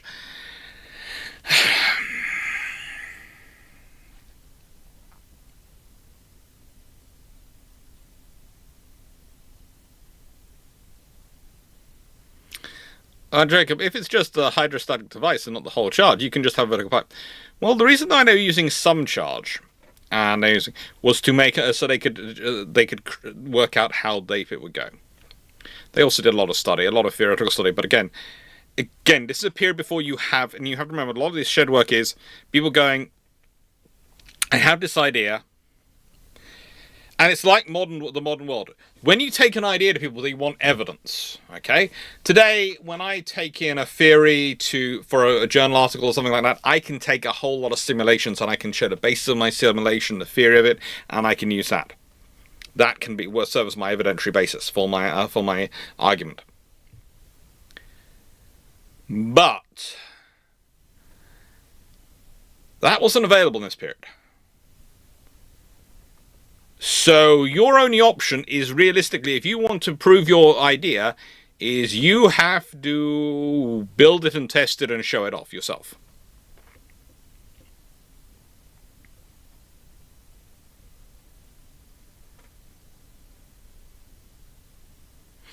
And that's the thing. That's what most of this garden shed work is about. It's about being able to prove you're working, or show you're working. And also, I would like to point out, it was about using a lot of child labour. It was a lot. The amount of family projects these things become, I swear at least a goodly proportion of these projects were the mum of the house turning around to the dad and going, I've been dealing with the kids all day. They're off on summer holidays. I need a break. You're in charge of them tonight. And Dad going, I have no friggin' clue what to do. Oh, I've got this idea from work to test out. Oh, good. You can come and do this. You can come and do that. You can hold the water. You can hold it. And we're going to make something go boom. That's going to keep the kids amused. I swear a lot of this work is literally children entertainment.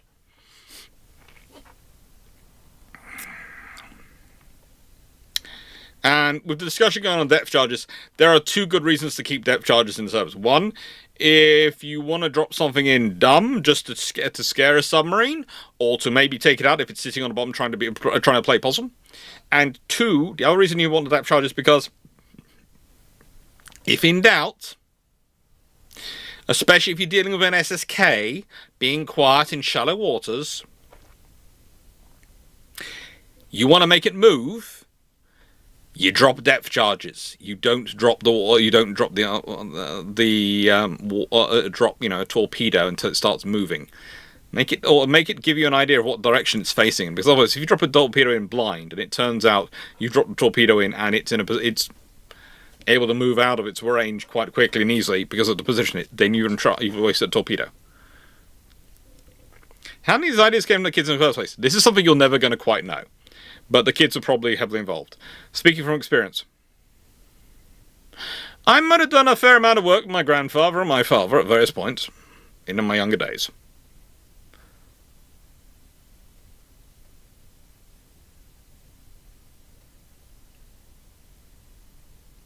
And also, I would like to point out, I learned a lot.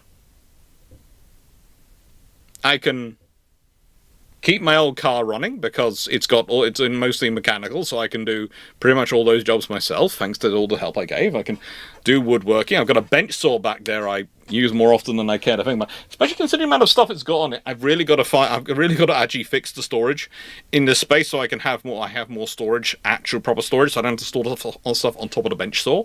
I keep pile it on, pile it off, pile it on, pile it off when I use it. Because basically what I do is I take stuff off the bench saw, take it outside, hook it into the plugs I got outside, and run it by my car. Because that's the space I've got out there. Also, that's quite a good space to run it because I've got a nice hose set up there, so I can then just hose down the drive and make sure all the sawdust gets cleaned off into the drain and goes away. It's perfectly fine. In a nice way, our drains do not connect to the sewer network. Our drains are storm drains, and frankly, the sawdust ain't going to cause any trouble down there. So that's fine. I know which drains are which ones connect to the sewer network, and which ones connect to the storm are just storm drains. What did Child Alex make go boom? Look, I've done a lot of crawling into various gun positions and a lot of crawling into tight spaces on ships. There is a reason why I'm the one who does all the crawling down in depths when we do the ship-shaped trips. Well, there is a reason why I'm the one who does have overalls but never uses them. I always take them with me. I never use them on these trips. I tend to be in combats and a t-shirt because that's more comfortable for me to go through. I like to have the bare arms because it allows me to feel spaces as I'm going through. I know I should be in overalls. I realise that's better for me, health and safety wise. I do understand that, but I use the combats and a t-shirt, or rather, work trousers and a t-shirt. So the sort of the bottom half is sort of kind of like an overall. But yeah, I'm used to crawling through a lot of things, and that's one reason. Again, that's why I do those on the ship shape trip.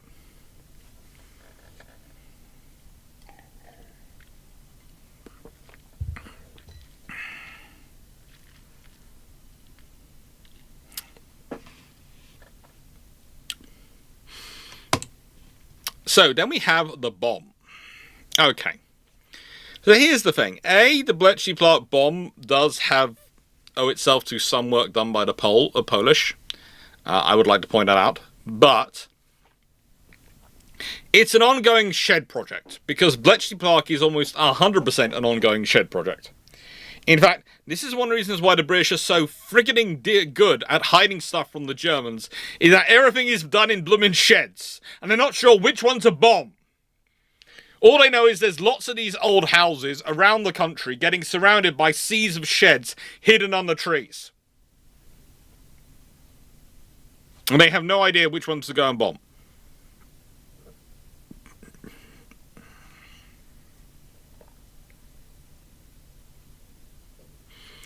They're good.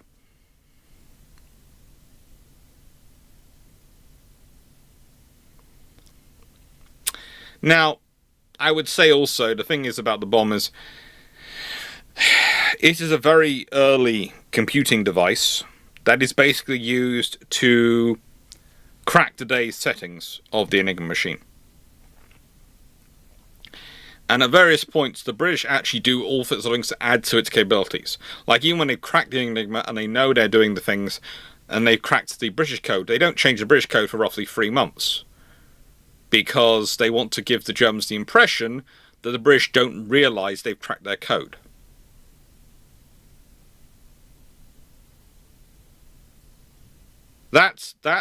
There is all sorts of interesting games played during the war through intelligence and counterintelligence, and through all sorts of signals traffic analysis as well. I'd like to point out that a lot of the inventions and stuff on the signals traffic analysis side are really, really hard to find out about. Because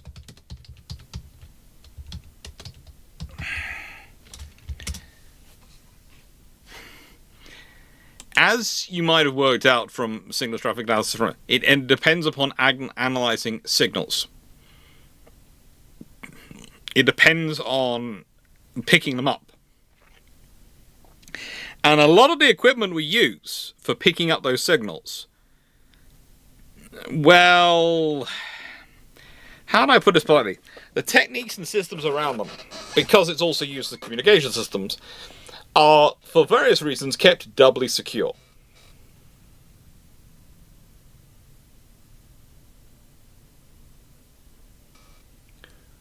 It's one of the most interesting things of World War II, to my mind, and to this day, is that even as we have released a lot of the information about the bomb, about Turing and his work and his team's work, and a lot of the information, research, and development of the various technologies that were involved in cracking the Enigma, in cracking the code, we haven't seen any sort of release of the signals traffic analysis systems. And I'd like to point out that A, doesn't surprise me, because a lot of it's still relevant, but B, the fact that we now believe, and the fact that so many people are very comfortable with saying, we now know the true history of World War II because we know this part. And there is a part which goes, but that was only a part of the intelligence picture.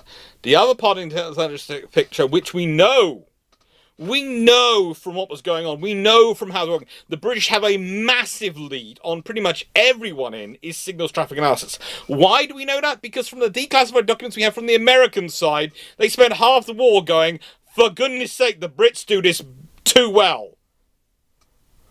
And there's often quite a few Americans complaining they don't think the British are actually telling them how they're doing it properly, because they don't know. The British are proving right time and time again from apparently the same data that the Americans are being given, and the Americans aren't drawing the same conclusions the Brits are.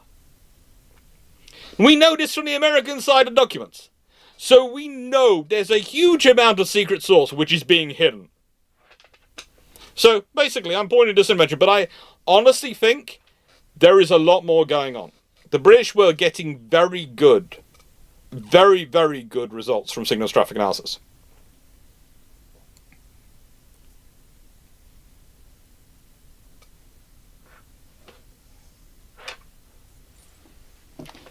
Everyone, that explains a lot about Huff stuff. No, Huff stuff is one of those things which I talked about a bit in my book, but when I talked about it in my book, the amount of complaints I got from people that there were 2 complaints from people who said I shouldn't have put it in the book, and 2 complaints saying that I didn't explain enough about it. And I've explained exactly as much as I can explain from sources which are available and viable to talk about Huff stuff. I would like to explain more. I would like to give more details. But I cannot find sources at this current time which can provide me with that information.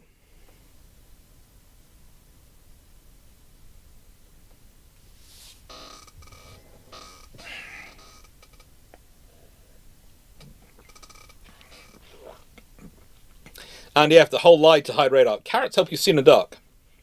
It was that good, people believe it now. It was that good, yes, people believe it now. And I think it's one of the most common beliefs still held. Now, why is signals traffic analysis important? Why does it matter? Because even before you crack the codes, when you can't crack the codes, signals traffic analysis will often tell you what the enemy are doing. Frequent comms is usually used as a, well, if they're communicating a lot, then there's something going on. They must be talking about it. They must be planning something. If there is constant, if they're negotiation, if they are, that's if they're frequent. If they're literally having an ongoing chat where you're getting constant short messages going backwards and forwards between two commands, they're negotiating something. So there's a plan going on and there's two commands debating what they're going to do. When communication suddenly ends, that suggests something's been agreed. They now have an agreed plan of action, which means something could be about to happen. You can also use your signals traffic analysis to work out the chain of command, because communications go from here, boom, to here, to here. And then you can work it out as it goes down as well. So you can work out where units are that belong to certain chains of command. This was often used to track submarines, U-boats especially. One of the things that's done easiest for the British to do during World War II is when U-boats are signalling in, they reveal their position in the Atlantic, and that allows you to guide convoys around them. So that's done a lot by the British. The Germans often underestimate throughout the war how sensitive the British are at being able to pick up and triangulate where the U-boats are in the Atlantic. Probably due to the sheer quantity of listening posts the British have. That does help them. And the fact also that the British like to fit up everything, every single warship they have as a listening, virtually as a listening post as well.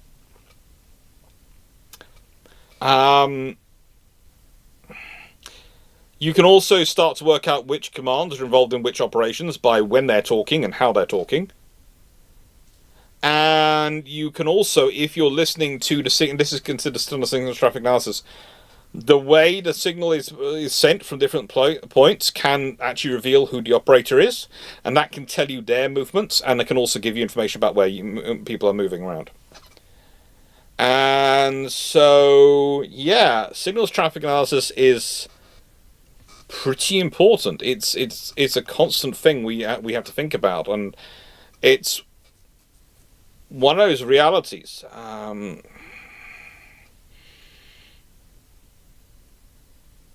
It's the example I'd give from World War II is its traffic analysis that showed Scharnhorst and Gneisenau were going to the North Sea, which when they eventually when they're going on their raid. It is traffic analysis. That's one of the best points. But there is a debate because the Admiralty don't think they're ready. So the Admiralty have intelligence on one side from Hewitt sources, which say that Scharnhorst and Gneisenau aren't ready. They're getting traffic analysis sources, which are telling them they're coming out. So they believe that they go with their Hewitt sources. Scharnhorst and Gneisenau come out, they cause all sorts of trouble in Norway operations, including, that's when they think Glorious. But the thing is,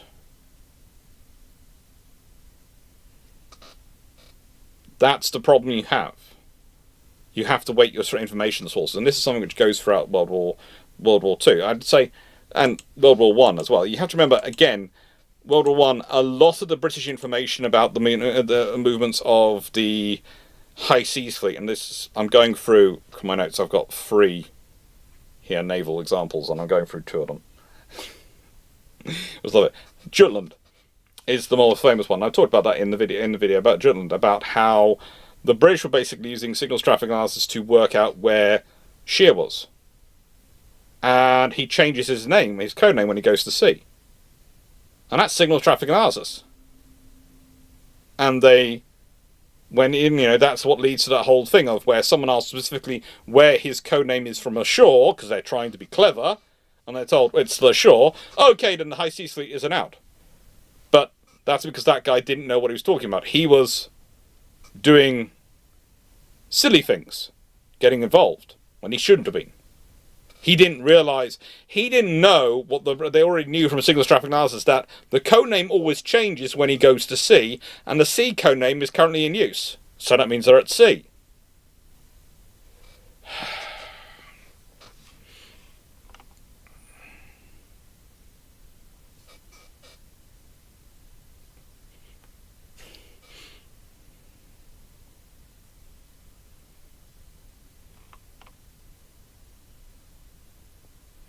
And all this thing is, the point is, communication itself, the fact you're communicating, and it can often tell you a lot about what's going on before you even start to read the communication. So I'd say it's like this. Cracking a code, cracking a signal, is examining the content. Signals traffic analysis is context examination. It's a context examination. And that's the point I try and teach a lot when I'm teaching this topic and undergoing through these things. Is Bletchley part, the bomb, is all about content information. It's all about getting the content of signals. The signals traffic analysis side is all about the context of signals.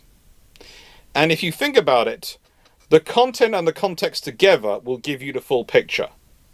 If you just have the content, if you can just read the content of a signal, that tells you a good thing, but doesn't tell you everything. Add in the context, if you just have the context, that can tell you a lot of information. It can tell you how to maneuver your forces to try and avoid them.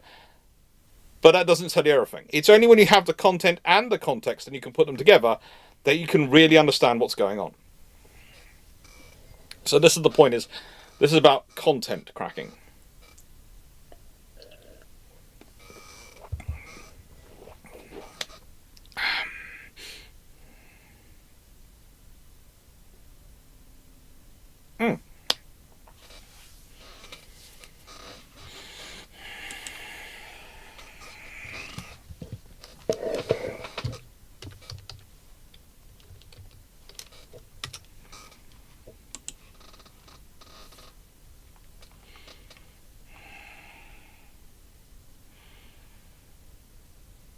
Now, the third example I usually use of traffic analysis is usually the Japanese attack on Pearl Harbor, because of the fact that you have a fleet which has been exercising, all sorts of signals are going out, then it's gone back home, and now it's suddenly completely silent. And that, to me, should have been the first warning sign that the Japanese were doing something, because they've got an entire section of their force which has gone silent. But the trouble is, the American investment, or rather, the American lack of investment into intelligence gathering, and especially signals intelligence gathering, in the Pacific and in anywhere in the 1920s and 30s, thanks to Congress's general approach to intelligence, meant that they were grossly unprepared. There is, the levels of things which happen in that period, approaching Pearl Harbor, the mistakes that go on, the levels of the mistakes which go on are just massive and have been building up for years. But again, you've got a major potential threat, and a large portion of their fleet has gone completely radio silent.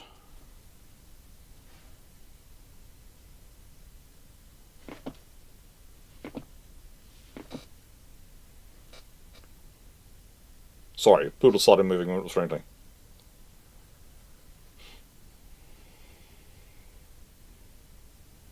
Also, the signals parameters tell a lot about the radio. Yeah, that's the other thing. You can get a lot about what kind of units the unit is being used, and you can tell which unit that's with, and what sort of unit that's sort of with. And signals traffic analysis does tell you a lot. So basically you want the two together. And so far from World War II, we have far better understanding of the content side of signals work than we do the traffic analysis side. If you want another good example of signals traffic analysis in naval warfare, and this is one I've not got on my list here, but I've got off the top of my head, you'll be looking at the British forces, the Royal Navy leading up to Matapan. and how they're tracking in on the Italians. Because, yes, they're reconnaissance, but they're also looking for a lot of the signals between the Italian forces that are going on. And it's basically the whole of the Mediterranean War is one massive signals traffic analysis by the Royal Navy.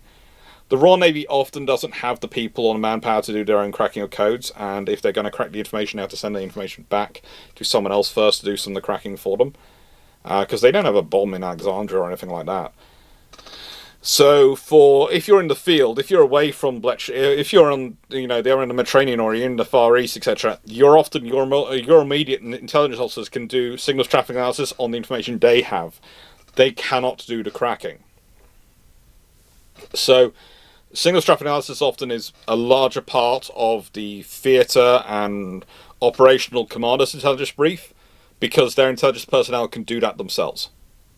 The data can be gathered by them. And that's the point.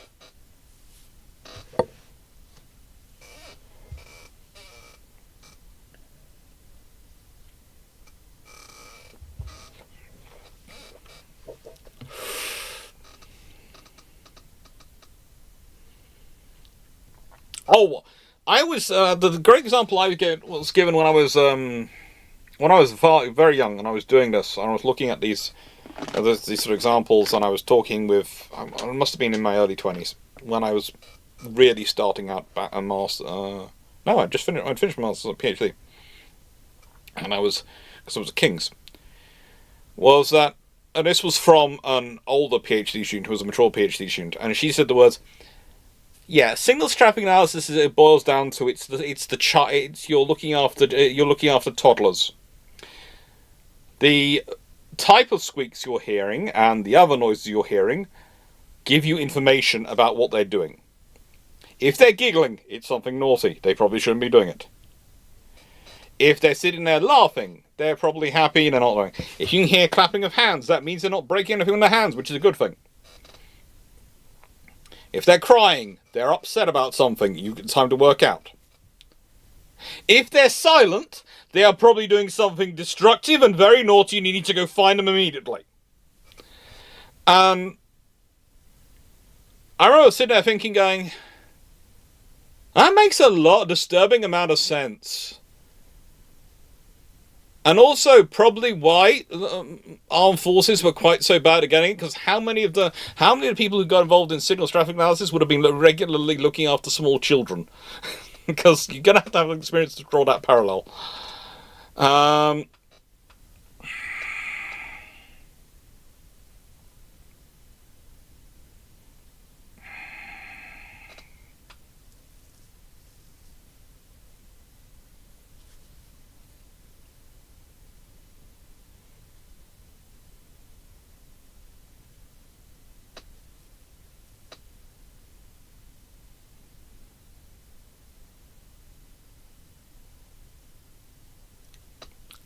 And if it was smart, like the US Marine General who used runners and the sunker carrying exercise.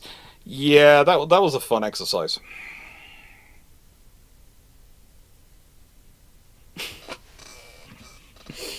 Yeah, the Wrens were a fun one. I would say the Wrens more figured out the U-boats and the part of the theoretical side of the U-boat war, because they weren't coming to it with a lot of prior understanding of how you conducted operations, and so we're doing what made sense, not what made sense with a lot of experience, what made sense to them looking at the data. And that's the scenario, because they're not as connected to the data. And then we have this.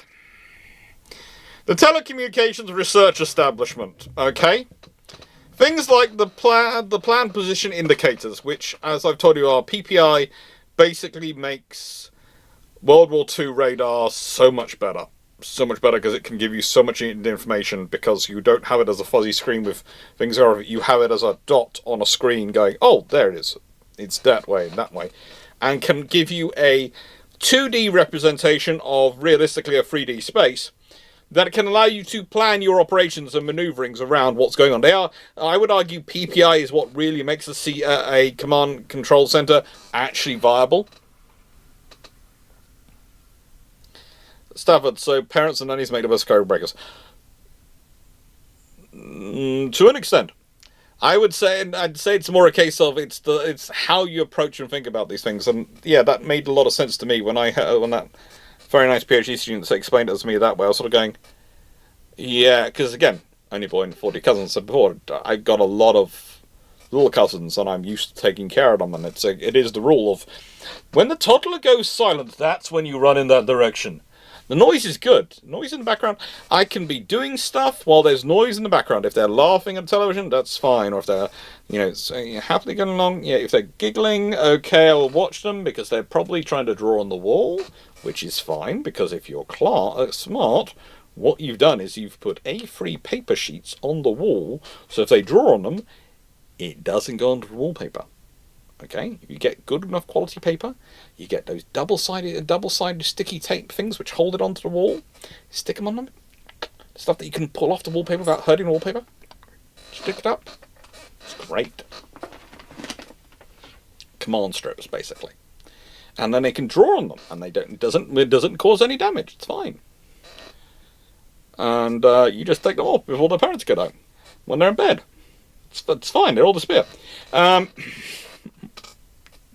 It's fine. It's fine. It's when it goes silent. That's when you go, I am no longer cooking your dinner. I am now on find and control mission.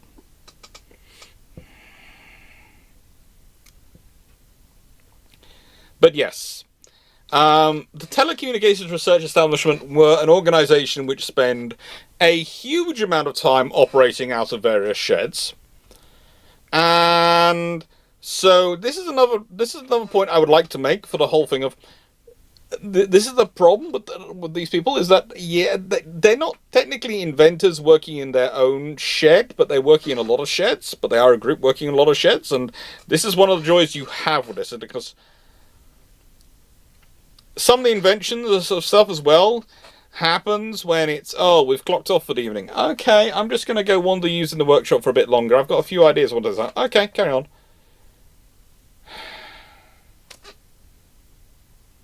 My coach, you can buy whiteboard sheets. You can as well. That does give you reusable stuff. But the trouble is they're a little bit more difficult usually to move around. Whereas A3 paper I can carry in my car.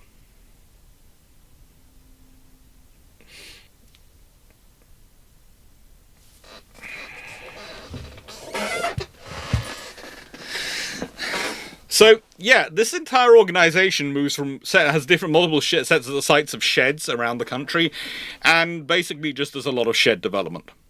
But PPI is really, the plot position indicator. It's one of those things you don't hear. People hear about radar and they go, yeah, that's amazing. But think about it. Radar is literally getting the information. But information is only as usable as you're able to understand it. And so without the plot position indicator, you don't have useful information. And it's the plot position indicators which are on the tribal class destroyers, which mean that in the Battle of... where is it? It's not Normandy. It's during the Normandy invasions, but it's not Normandy. I'll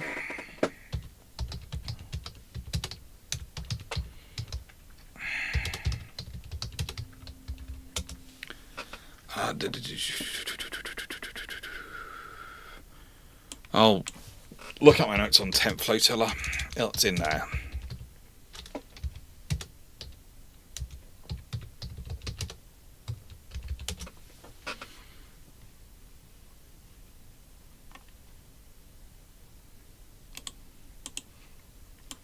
There are, of course, two 10th Flotillas, the submarine one and a destroyer one.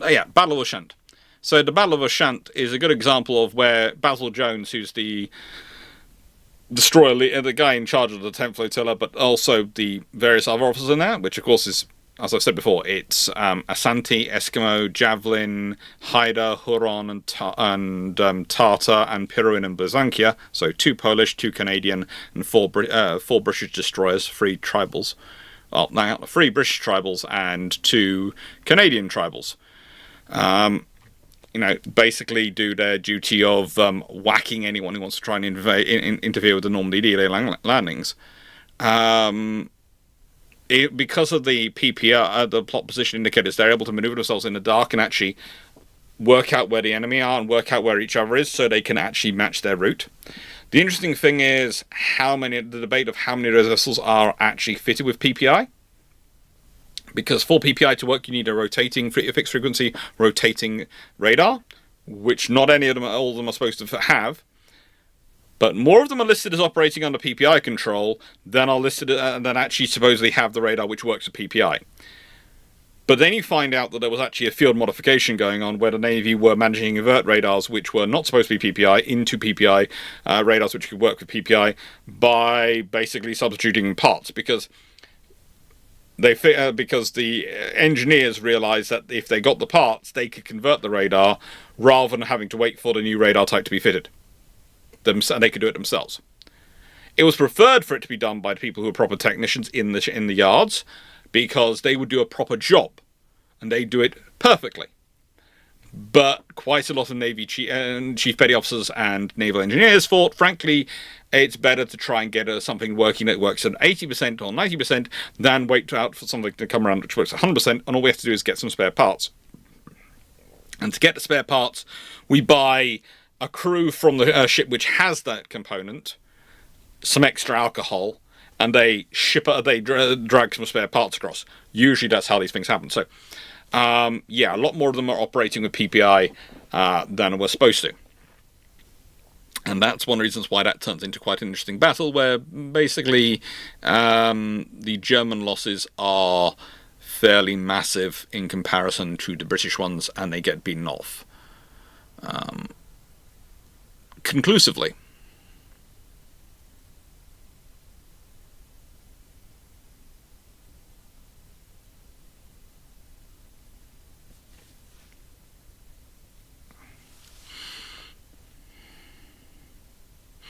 So yeah, there you go. That, I think, is the 10th one as well. And I should be at roughly the 2-hour mark, yes. So I thought we'd then have a while for discussion and working out what, your numbers are going to be. And I as said, I'd like them in comments below, because then they're fixed and they're down there and I can find them more easily. But if you want to put comments in of what your top 10 are, but we'll work through with the sort of the ones. And these are the ones I picked, basically, and how you're going to number your top 10.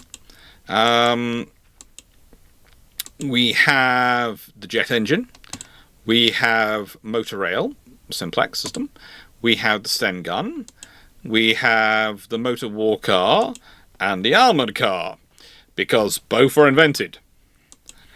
We have the jam tin grenade, which may or may not have been invented in a shed, but if it wasn't invented in a shed, it's not going to be invented in anything stronger of a structure, because let's be honest, it's put together by Australians and Brits during World War I in various places. The Stokes mortar, which we are almost certain was developed in a shed. Depth charges, where the hydrostatic pistol was definitely, it was a lot of development going on in sheds for that one. The bomb, which was built in sheds. And then the telecommunications research institute. Specifically, I put the plot plan position indicators, because there are lots of people who come with the idea of the plan position indicator, the PPI, but the TRE are the people who come with the first mass-producible, and that's within context of the PPI for this period, PPI.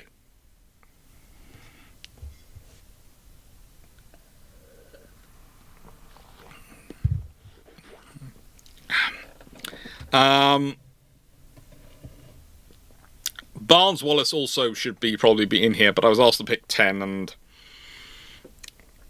look, as much as I love that particular bomb system, and as much as I enjoy it, it is kind of the focus of a lot of different work. A lot of different things come up and mention and go, it's Barnes-Wallis.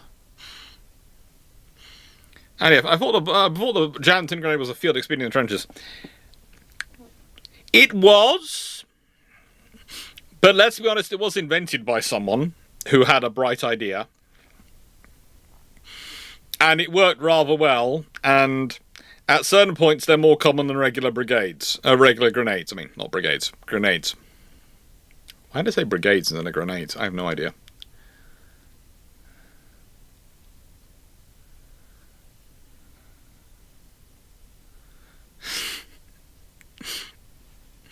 Yes, the Canadian immediately goes to number 1, tin grenade. Number 2, armored car, free jet engine.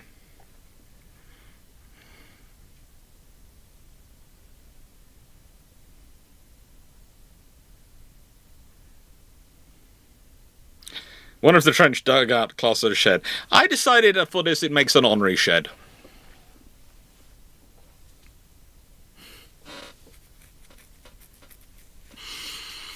Jet engine is coming out as number 1 for most people. I can see why.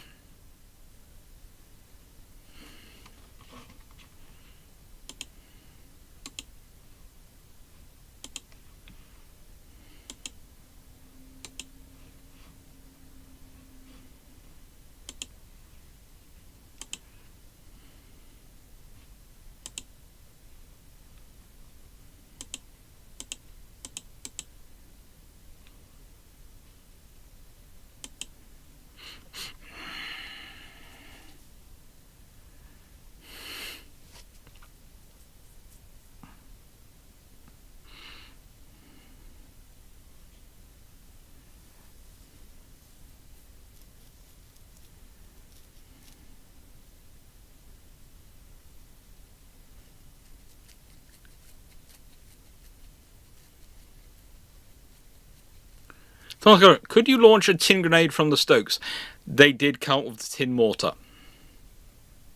The tin bomb, as they called it. Yes, so they did try and use them with the Stokes and various other things, so yes.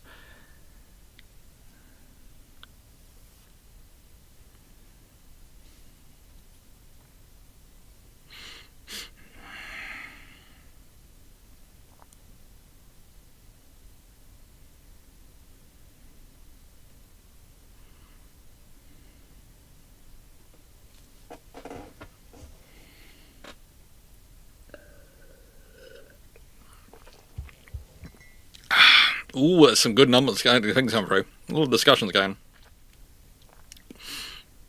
I love the Sten gun's turning up usually at about number 8 to number 10. I'm not surprised. But I still think the idea of having a bare bones gun that you can rapidly produce, as long as you can provide the sheer amount of ammunition needed from them, is a good idea to keep in stock. And I would love us to have an ongoing program producing such a weapon. I would think that would be one of the most sensible things you could do for civil preparedness for a wider conflict. Mike Gooch, what would you say is the ship version of the Sten? Cheap, cheerful, and deadly.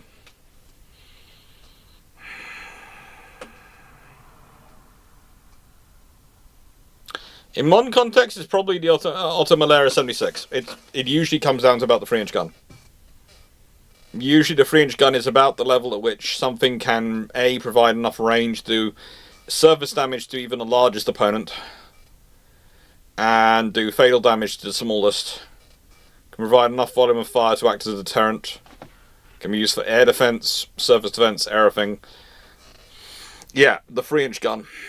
76mm.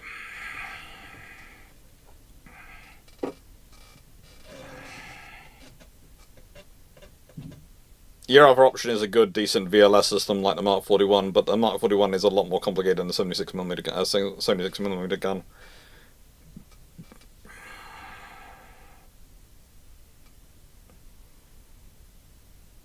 Oh, there's an whole argument going on about piston engine versus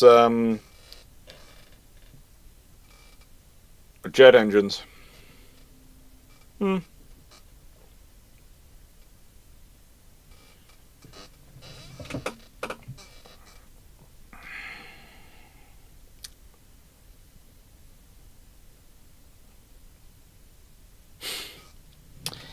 I'm not surprised for the US Degrees gun comes at the time it does. It's because, honestly, if you're looking at it from a US perspective, at a certain point they've got such untapped potential in terms of production that they don't really start to worry about these things until they start to realize, hang on, maybe we actually have got a limit in terms of production. And that's when you start to worry about these sort of things, about wanting a gun which you can produce so cheaply and so massively.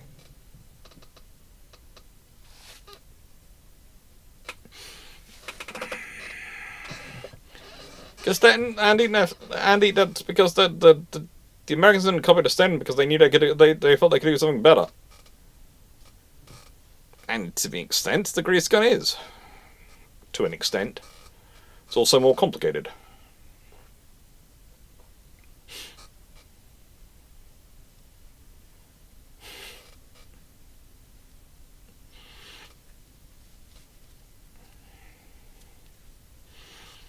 It's, you know, it's one of those things of, once you start looking into this stuff and start going, and I can't see many comments coming through on Twitch about this. This is either my system's not picking up the Twitch comments, and I'll have a look to check if it is, or there's not a lot of people commenting on Twitch. There's Timu, there's Limpet Mine coming in from Lions, which was, interestingly enough, there's a whole debate about the Limpet Mine and its developments, and there's also the Sticky Bomb, which is the sock with explosives in it, covered in grease, which is supposed to stick to the underside of tanks as well. Various other things like that. Just when these weapons are developed, how they're developed. SOE is basically entirely developed in sheds. There is a whole debate as to whether it's developed in personal sheds or in the sheds of buildings. Again, this is kind of like the TRE and kind of like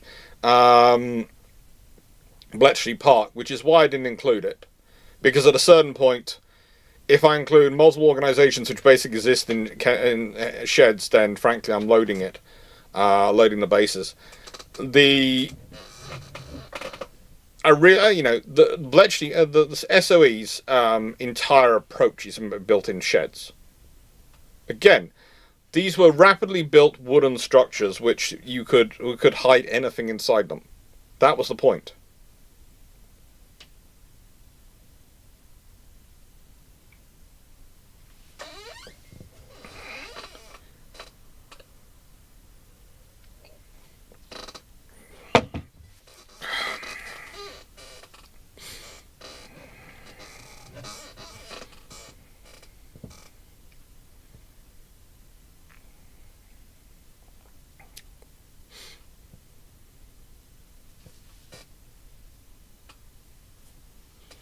I'd also say the Brits with the Sten gun, it's also a way to give, as pointed out by Derp Squad, a sort of a cheap method of giving a machine gun, a submachine gun to organisations like the Home Guard. And the Home Guard do get some very interesting weapons throughout the World War II period. There are various Home Guard units which get quite heavily armed. There are some Home Guard units which are having mortars, machine guns, concrete pillboxes. I would say the Home Guard unit in Cornwall is especially interesting. Probably considering how far away they are from home, from the centre. But there's also a case of what they're officially supposed to be assigned and what they managed to get hold of.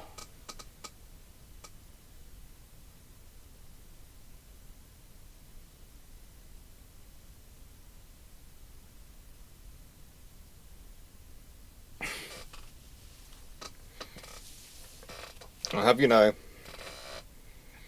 this was given to me, but this is a shirt given to me by my fluffs. So yeah, it makes sense.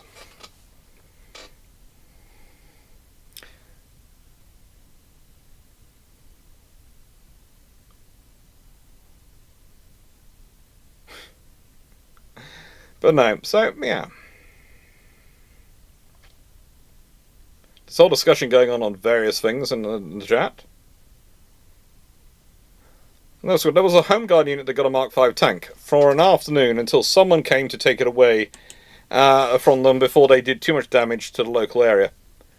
Yeah, they got it. They managed to. They found one of the gate guards, which no one was using anymore. One of the Mark V tanks which had been given to towns, and basically post World War One, a lot of towns etc. had been given a Mark V tank or something as a memorial, and they managed to get it working.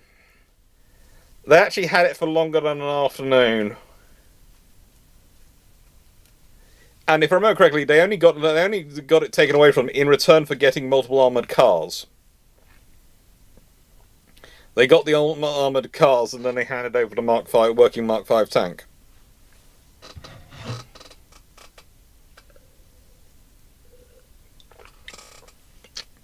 And honestly, the armoured cars of World War II I would argue, are more of an attempt to recreate, especially the Humber, attempt to recreate the success of the armoured cars of World War One from the Royal Naval Air Service than they are the ones the Army was using.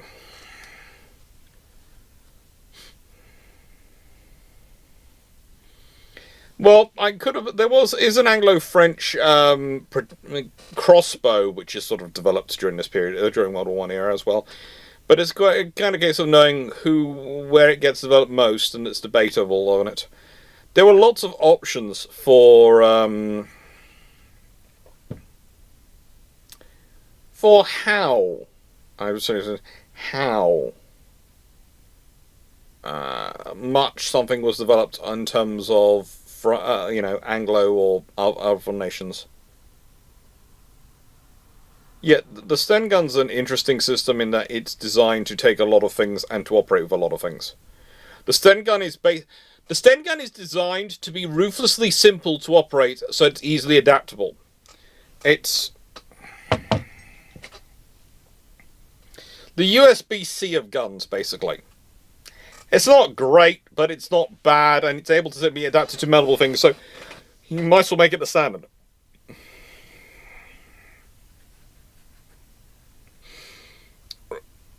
John Moon, if you think we'd hand over this tank without something in return, you are even more insane. Yeah, than we are. Yeah, basically that was the discussion. Mark V tanks were something which were very popular, had been very popular getting out of towns after World War One, and honestly, this is another interesting thing. The Germans, when they're planning their invasion routes and looking at UK, England, it's one of the things they actually worry about is that they might come across Mark V tanks, because whilst they don't rate them much, they do seem to have this fixed idea that the British might be using them, and that the various British units might use them as some kind of blocking tool, or some kind of... They might dig them in and use their guns to defense. Their guns were theoretically deactivated. The problem is, though, most of the gun mechanism was left in, and usually the deactivation was the removal of a few parts. And if you happen to have a local blacksmith who was a former armourer, or someone who'd worked with these components, and had the right tools in his smithy, and I would like to say British smithies and foundries in the 1920s and 30s were very different than the ones you might find today in the level of technology they seem to have in them. When you go to one today, you'll often find it's a very traditional one, i.e. it looks like it's come out of the 19th century. If you went to one in the 1930s, it would have all sorts of technology in them. Probably in relation to the fact that they had to do so much more and they were so much more part of the ecosystem and the economic system, whereas today they are usually part of the... they're usually more working with people like farriers and doing things like gateways. My friend's one locally to me is very rare in that it's got a lot of sexy stuff in it. Got a brand new laser cutter system which works with all sorts of fancy methodologies. A laser cutting machine that can cut through metal. Going to be using that. And it's already got the sort of the saw. You have to actually have a stream of water running before you let the cutting cable go down, because it's going to be running so hot. Again, I love those systems. They're so cool. Sort of the cable just goes down inside the bead of water, and you just run it through, and just it's cool. But I'm leaving it on one side. Yeah, I have far too much fun in that shop.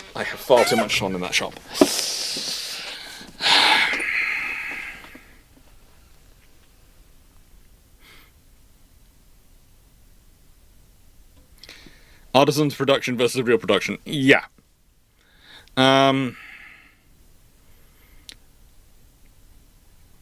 Andy, the Mark V tank's armour wasn't much of a... The armour didn't... No, they weren't worried really about the Mark V's armour. They were more worried about what the British might adapt the Mark V's armour with, and also if it would be firing for cover. For example, if it's firing from a prepared defensive position which has been installed in to block a key road, has it got fortified concrete or earth around it? How are you going to actually take it out? Will you even see it before you get shot and shoot it? And that was the Germans worrying about. Realistically, the Germans should be more worried about what the Home Guard were coming up with. There were things I didn't include in here, like the idea of setting the sea on fire, etc., which is technically guys developed in a shed. And there's a few other things which the Home Guard come up with. Most of the plans the Home Guard come up with in World War II for defence of their local areas. The British government would like to point out that they had a nasty habit of only informing them after they'd put in place. And B, and this was probably most scary from the British government's perspective, usually didn't come with means of turning them off once they were turned on. So, yeah, they'd happen.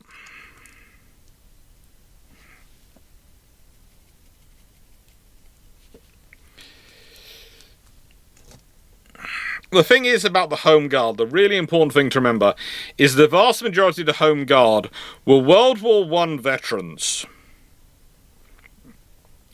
who were in their 40s to 50s. Some of them a little older than that. Who were seeing their sons go off to war. It was the enemy who they had fought so hard in the trenches against, and for whom many of them were still considering the bogeyman, and who had the firm belief that they were buying time for their wives, their daughters-in-law, their grandchildren to get away to safety. That is the thing you always have to remember about the British Home Guard. That is the organisation you're talking about. They're not caring about defending Westminster. They're not caring about defending. They are caring that their grandchildren and their wives and their daughters and daughters-in-law get to safety. Their sons are fighting mostly in the regular forces. They are buying time against their enemy, who they suffered 4 years of horrific war against, to get for their families to get away from safety. That is the point you always have to remember about the Home Guard. And once you start putting that in context, the plans they're coming with, as horrific as they are, start to be understandable. But also, the fact is that a lot of people underestimate, because of the Dad's Army comedy show, which was a very funny show. But the reality of the Home Guard was very different than Dad's Army. They were disturbingly well trained, disturbingly well prepared, and disturbingly deep in their planning, and also incredibly committed to buying that time for their families to get away.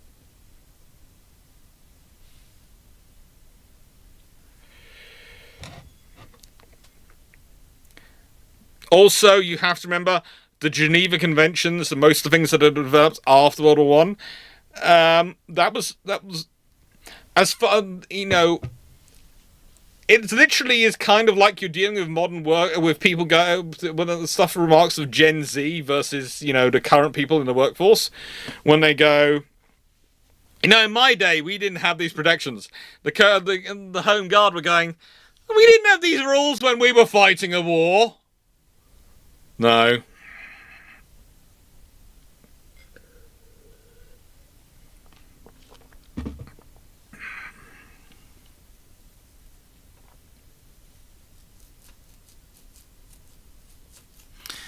Again, given the long history of peasants' revolts in England after our successful wars, there might have been a reason to worry about not being able to turn those off.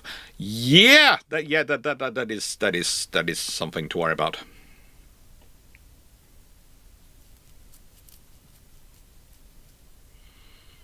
Oh yeah. Well, the thing is, you had both the official auxiliary units, which were the stay behind units, of the Home Guard, which were the specialists, being developed as SOE and then eventually turned into centre around Europe. But the fact is, you also had the regular Home Guard, which were just as bad. Just as bad. And just as lethal.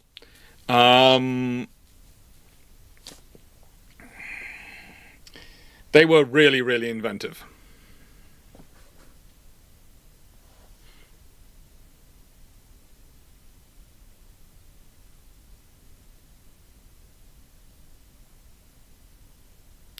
Although if anyone had actually fought in the Boer War and World War I who was in the Home Guard, yeah, there were a few who were like that.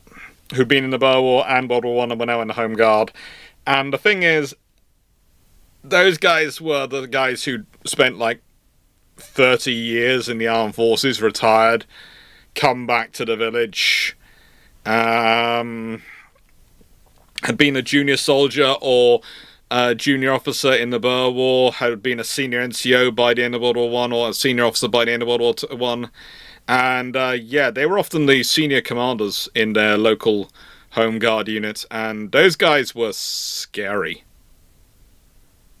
I mean, some of the stuff they came up with, it was really, oh, you're a guy who survived years fighting the Boers, and then who were waging guerrilla warfare, and then survived World War One, and you fought all 4 years of that war, and then you're the hero. Okay, yeah.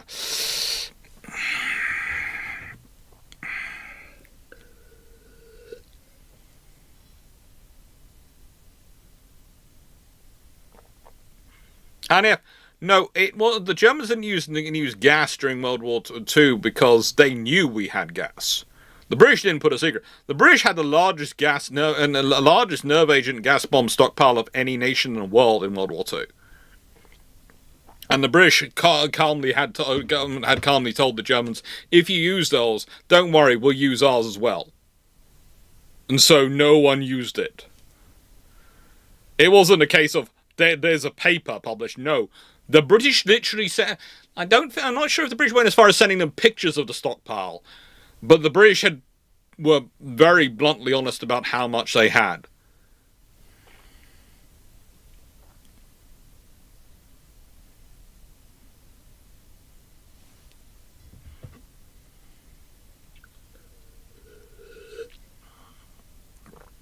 It might have been also in Ireland and Russia. Well, probably were in Ireland and Russia, yes, at various points. Probably served on the Indian frontier. Yeah, those retired professional soldiers were pretty scary as well.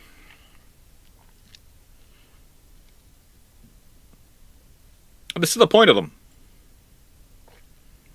And they came up with ideas. A lot of ideas. But again, if there's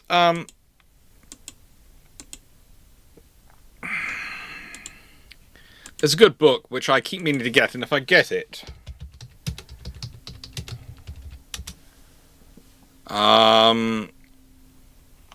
I will do probably a video about the Home Guard. I know it's not something which is specifically for Naval History Channel, but it's something which I've been thinking about getting.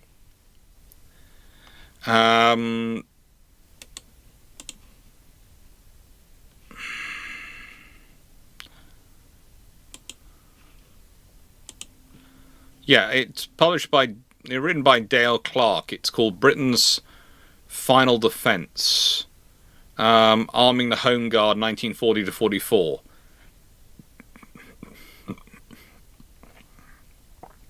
And yeah, it's an interesting book to go into. I've heard very good things about it, but I haven't managed to buy a copy of myself because I keep putting on my list to buy. I'll get a picture out of it.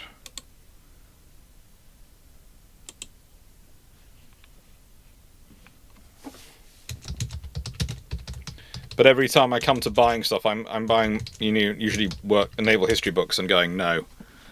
I can't do that as well.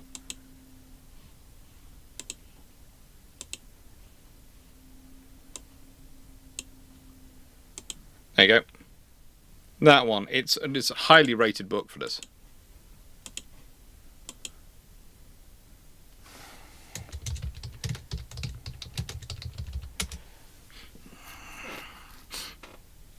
There's also the pocketbook. There's a few good books now on the Home Guard, and I do want to sort of get in. Most of the stuff I know and studied about the Home Guard has been stuff which I learnt from family members who were in them. And that's where sort of I was lucky. I grew up with quite a lot of family, even still alive when I was because some of my family were ill during World War II, so they couldn't join the regular forces, but they joined the home guard or various other things. My granddad had emphysema, so he was a fire watcher and did home guard stuff as well in London. He was up on St Paul's Cathedral and those things, because his emphysema meant he couldn't pass the physical test to join the armed forces. But yeah, here is a crack shot. He was the one who taught my mum to shoot and me to shoot, and he did a lot of interesting work in World War II. It's really weird because he was actually a long distance runner, and he did long distance running won a few competitions as a cross country runner to help with his breathing and his lungs. But even though he did that, the emphysema was judged bad enough that he couldn't join up in World War II. So he became a fire watcher at St Paul's Cathedral and doing those things. He did stuff with the Home Guard. He did stuff all over. He did all sorts of things all over the place during World War II.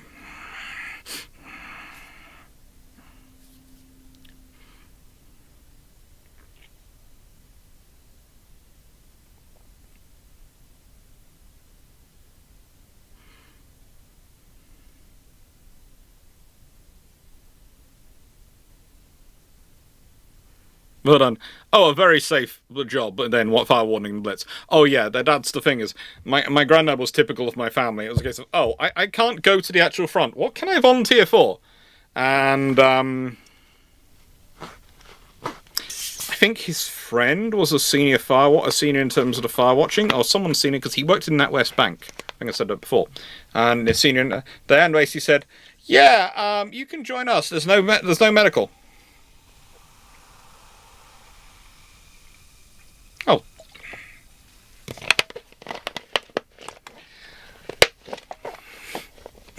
Thank you, Dan. Thank you.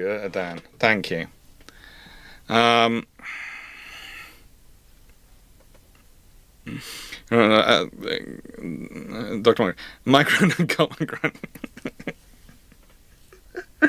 Yes, there were lots of people who got very active during the Blitz. It's one of the things I noticed is that the Blitz actually caused a minor population boom. If you're looking at it carefully, considering the number of the amount of pregnancies which happened in that period.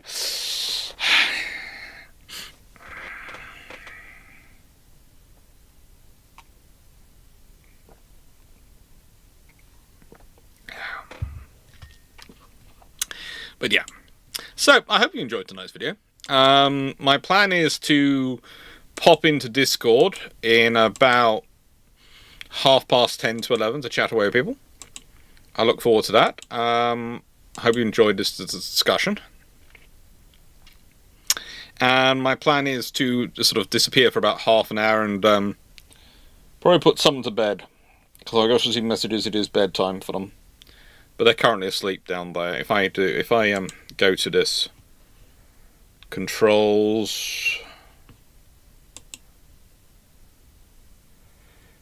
you're going to see a lot of mess down there. If I remove the Iron Brew,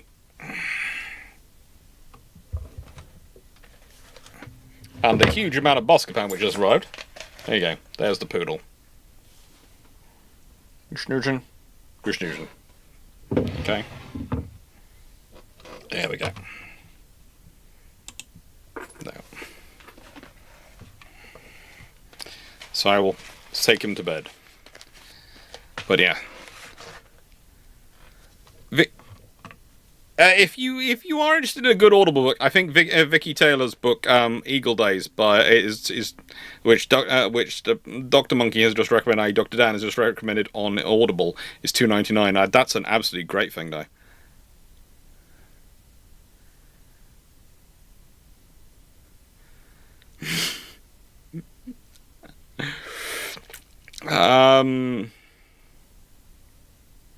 I of course do not officially know my mother's age, but I have a strong suspicion that that my mother and my aunt were conceived during a night off from fire watching, Or rather, when potentially, instead of going and fire watching from St. Paul's and various other places like that, he was fire watching with my grandmother from a big hill overlooking London. All I know is when you put the dates together, that would sort of seem to work. But that's, yeah. Yes, my mother is 21. As you all know, all the women in my family are 21. I have managed to get to far too close to the grand old age of, let's see, 38? 39 next year. But my sister, who was born before me, is 21. My mother is apparently 21. My aunt is 21. My aunts are, my various cousins are all 21. All the women in the family are 21. It's amazing.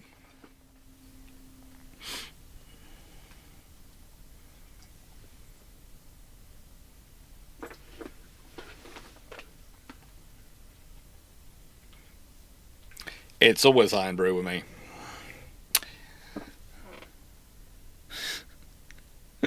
Thank you very much, everyone. Hope you enjoyed. And what have we got coming up? Well, all these videos have been done. So I haven't got the Christmas video list videos up yet. But I can go through to here, and we can talk about what's coming up. The February suggestions should be live as of tomorrow. The January videos we've got next week, we've got Robert Locke's making bricks without straw, growing the Canadian navies in World War II, and we've also got a very interesting live scheduled for next Thursday, but that'll be advertised shortly.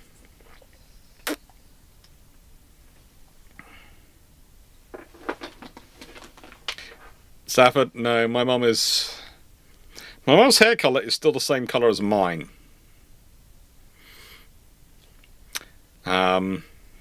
My sister got my dad's hair. I got my mum and my granddad's. We were all the same colour.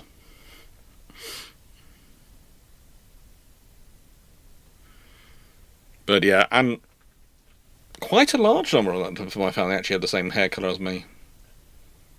There is a reason why, at certain points, my mum's cousin, who's now sadly no longer with us, an uncle called Uncle Ian, who was a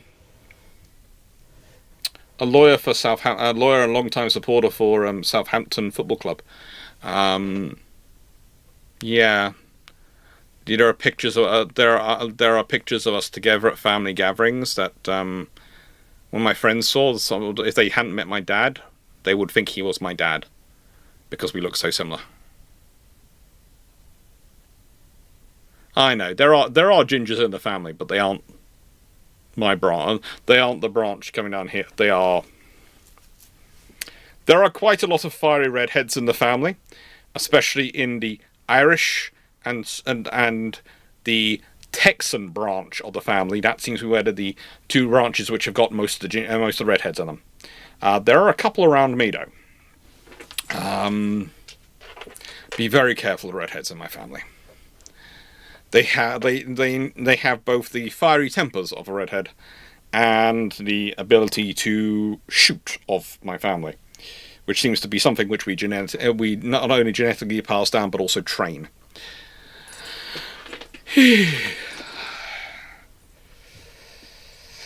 Take care, everyone. Thank you for watching, and see some of you later in Discord. Hope you enjoyed.